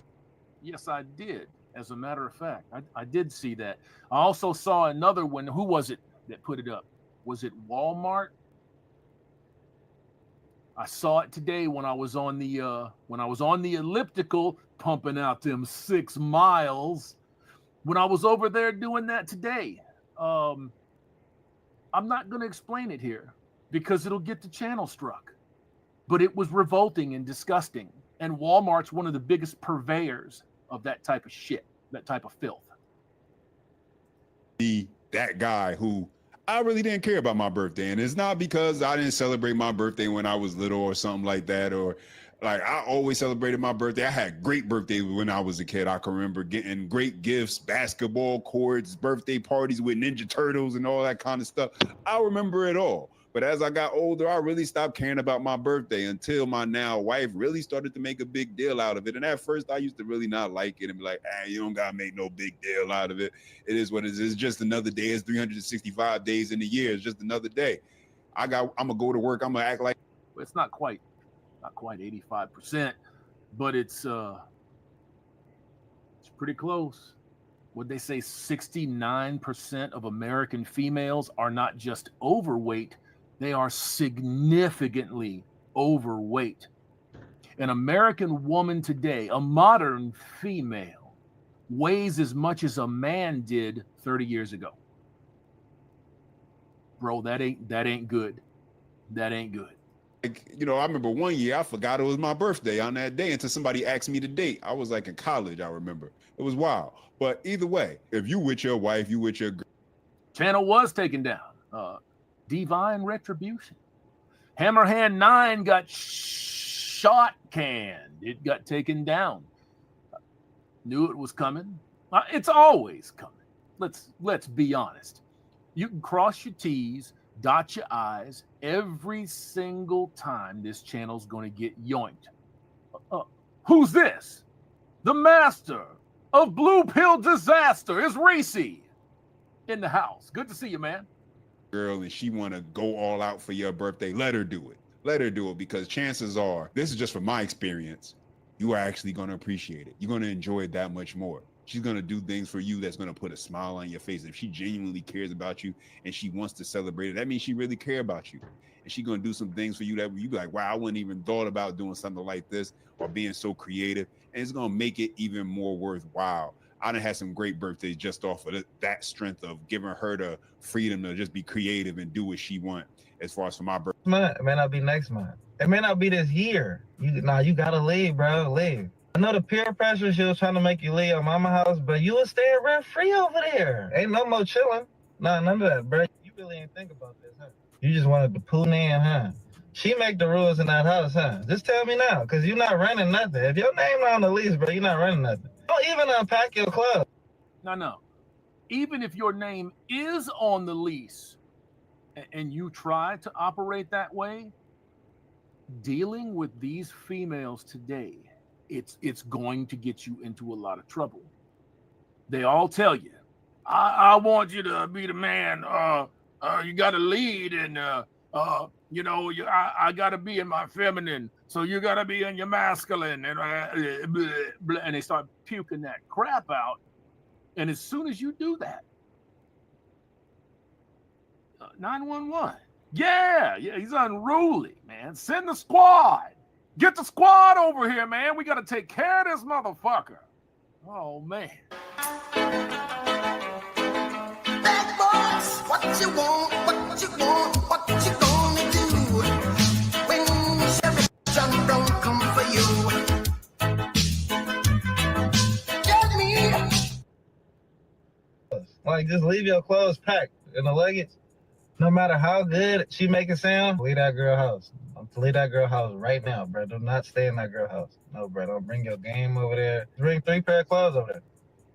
Just bring 3 outfits over there, bro. Don't get comfortable over there, bro. I'm telling you right now, don't get comfortable over there. As soon as Mad Day come, you're gonna be gone. Soon as Mad Day come, you and all your things is gonna be out of there, buddy. You're not on that lease. You is not the beast. Listen, your mama not gonna kick you out. Well, she might, but she ain't did it yet. Like, your mom's not gonna kick you out, bro. I'm telling you, bro. Mom's gonna be there for you. She just gonna be there temporarily, bro. I'm telling you. Bro, do not move in with that girl. I'm telling you now. If you already did, take your stuff back. The point where they think that's a good. Oh, we're getting through this. The good man is You leaning on your girl. I'm sorry, man. All this fucking talking shit. I talk too much. So I know you don't want to see it there too. So we're gonna jump ahead. moving into her crib and mooching off of her in order to get it, because she might be okay with it at first, but don't be surprised if something go down and things start getting a little shaky, and that's the first thing she bring up and hold over your head. You gotta know how to move out here, man, and make smart decisions and think about the future, even in the present. Hey, what a good man is. The good man is not in the clubs. The good man is not in the kickbacks, the streets. Lowe's, Home Depot, Tractor Supply.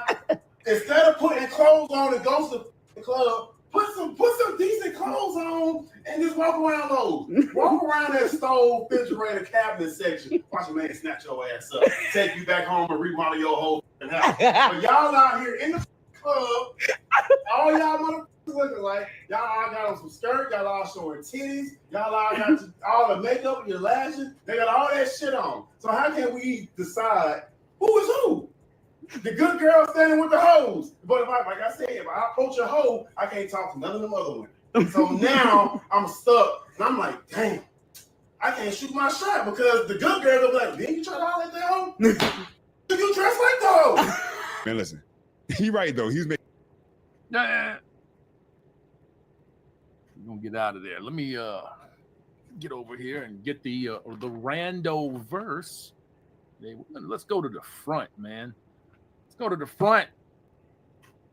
Genesis 55:3, and 40 days were fulfilled for him. For so are fulfilled the days of those which are embalmed. Doesn't sound good. And the Egyptians mourned for him 70 days. Oh, excuse me, guys. I've had roadmap eyes all day. I don't know what in the world's going on there, man. Divine retribution. I grew up in the deep South, so the Ebonics come natural to me. I understood all of it. He's just telling you simply don't fuck up. Well, that's true. That's exactly what he's saying. That's exactly what he said. Sometimes even that new Ebonics is a little hard to follow. It just is what it is. Guys, we're going to get over to Rumble and MGTOW TV. I'm going to take a little 5 moments break here. Let me get over here real quick. And I'm going to do what I always do. I'm going to show you the Prodigy stuff one more time. We're getting there. You know how many people were poo-pooing this and naysaying this? And then the realization starts to set in. It's going to happen. It's going to. What good is a comic book going to do? It's kind of tight, you know. Okay, well, we'll find another reason to complain about it later on down the road. We just haven't figured it out. So, live long and prosper. I will see you in just a few moments, and I will take care of your kindnesses when we get on the other side. Thanks for everything that you do. And I mean that shit, too. Hopefully that just didn't get the stream banned.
Everything well?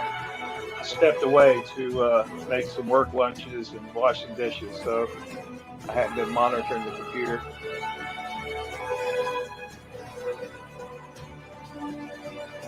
Looks like everything's good.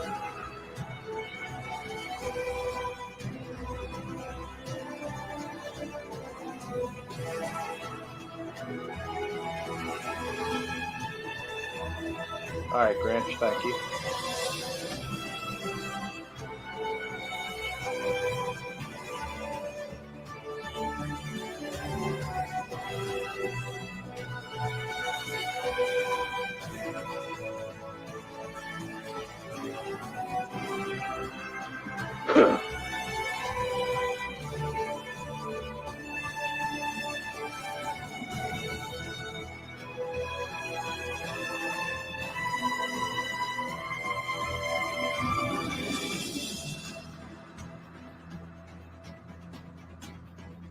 Hey, Luna.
How you doing, True Blood? Oh, I'm good. I'm at my where I'm gonna sleep tonight.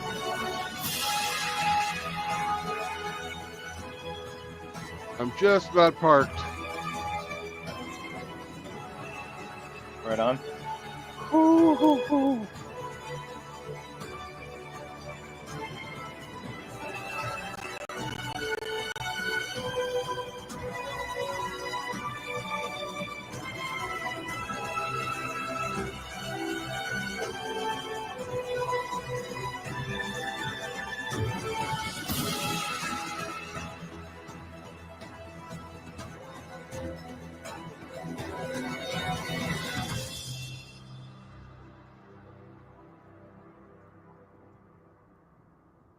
What's up, Hannah? You bigot. Hey, Hanok. Today's thumbnail was for you, brother.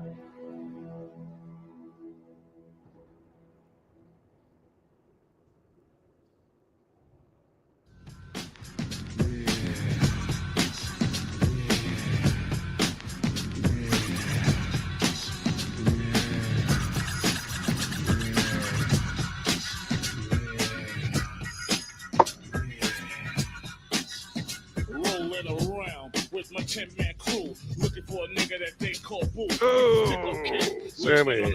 Sticking up niggas out after dark. He was fucking That motherfucker? the other night. My brother fit the punk coat, took his bike. I was mad and I was getting upset. Got two clips with my 9 and then check. Now you can guess what I'm gonna do while I'm riding around with my crew. I'ma blast that nigga. I'ma shoot that nigga. I'ma smoke that nigga. I'ma do that nigga. Yeah. Sam, I want come. niggas to know that I'm dog and I'm running the show. Just then my man said, look, there goes the nigga, there goes the crook. Shh, be quiet, man.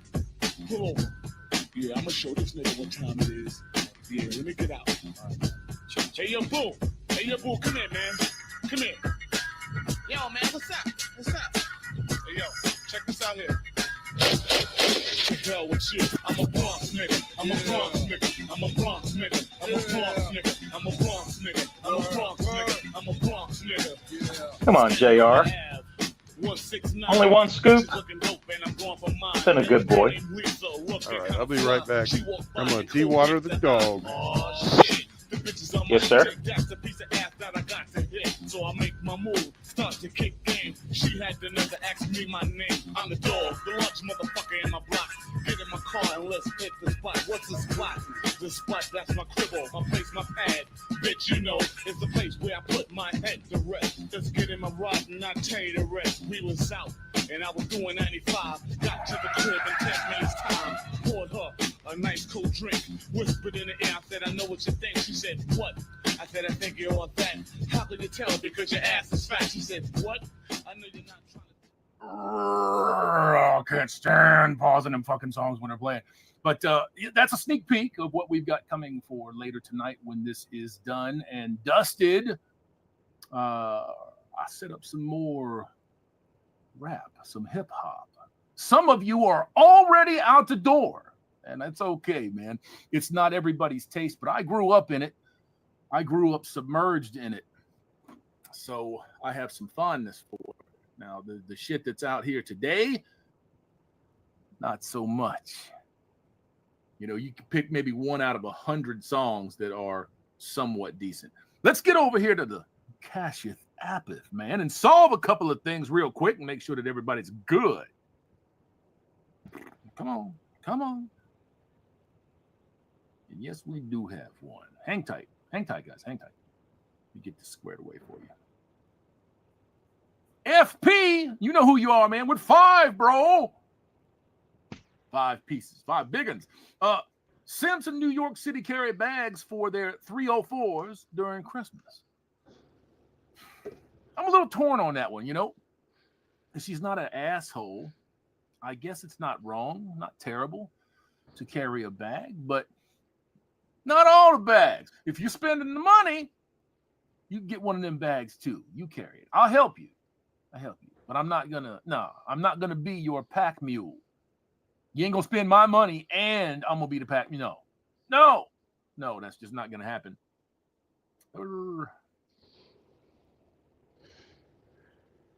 Get logged in over here on the PayPal, man. We got a couple. No, we got one. A couple. Hang on. Figure this out. Kaboom. Of course, it's fucking wrong. Which one? There you go. This is from Original Australian. I saw that much at least. Did we say anything? No, he just dropped 5 pieces. 5, bro! Nothing? No story? Oh, appreciate all that you do. Hey, man, I appreciate you too, as usual. But you know, look, man, you know what happens, man, when you drop the 5s. I gotta get you something. Once they took their last breath, I'm the soul collector, baby, of death, the romance. Yeah. Come on, let's do it. I think that we are done. And that's cool. Let me get over here to the MGTOW TV, man. These guys have been going hard. D-Man 50 with 10 pieces, bro. D-Man, come on. I think she's lying. She didn't work 10 hours.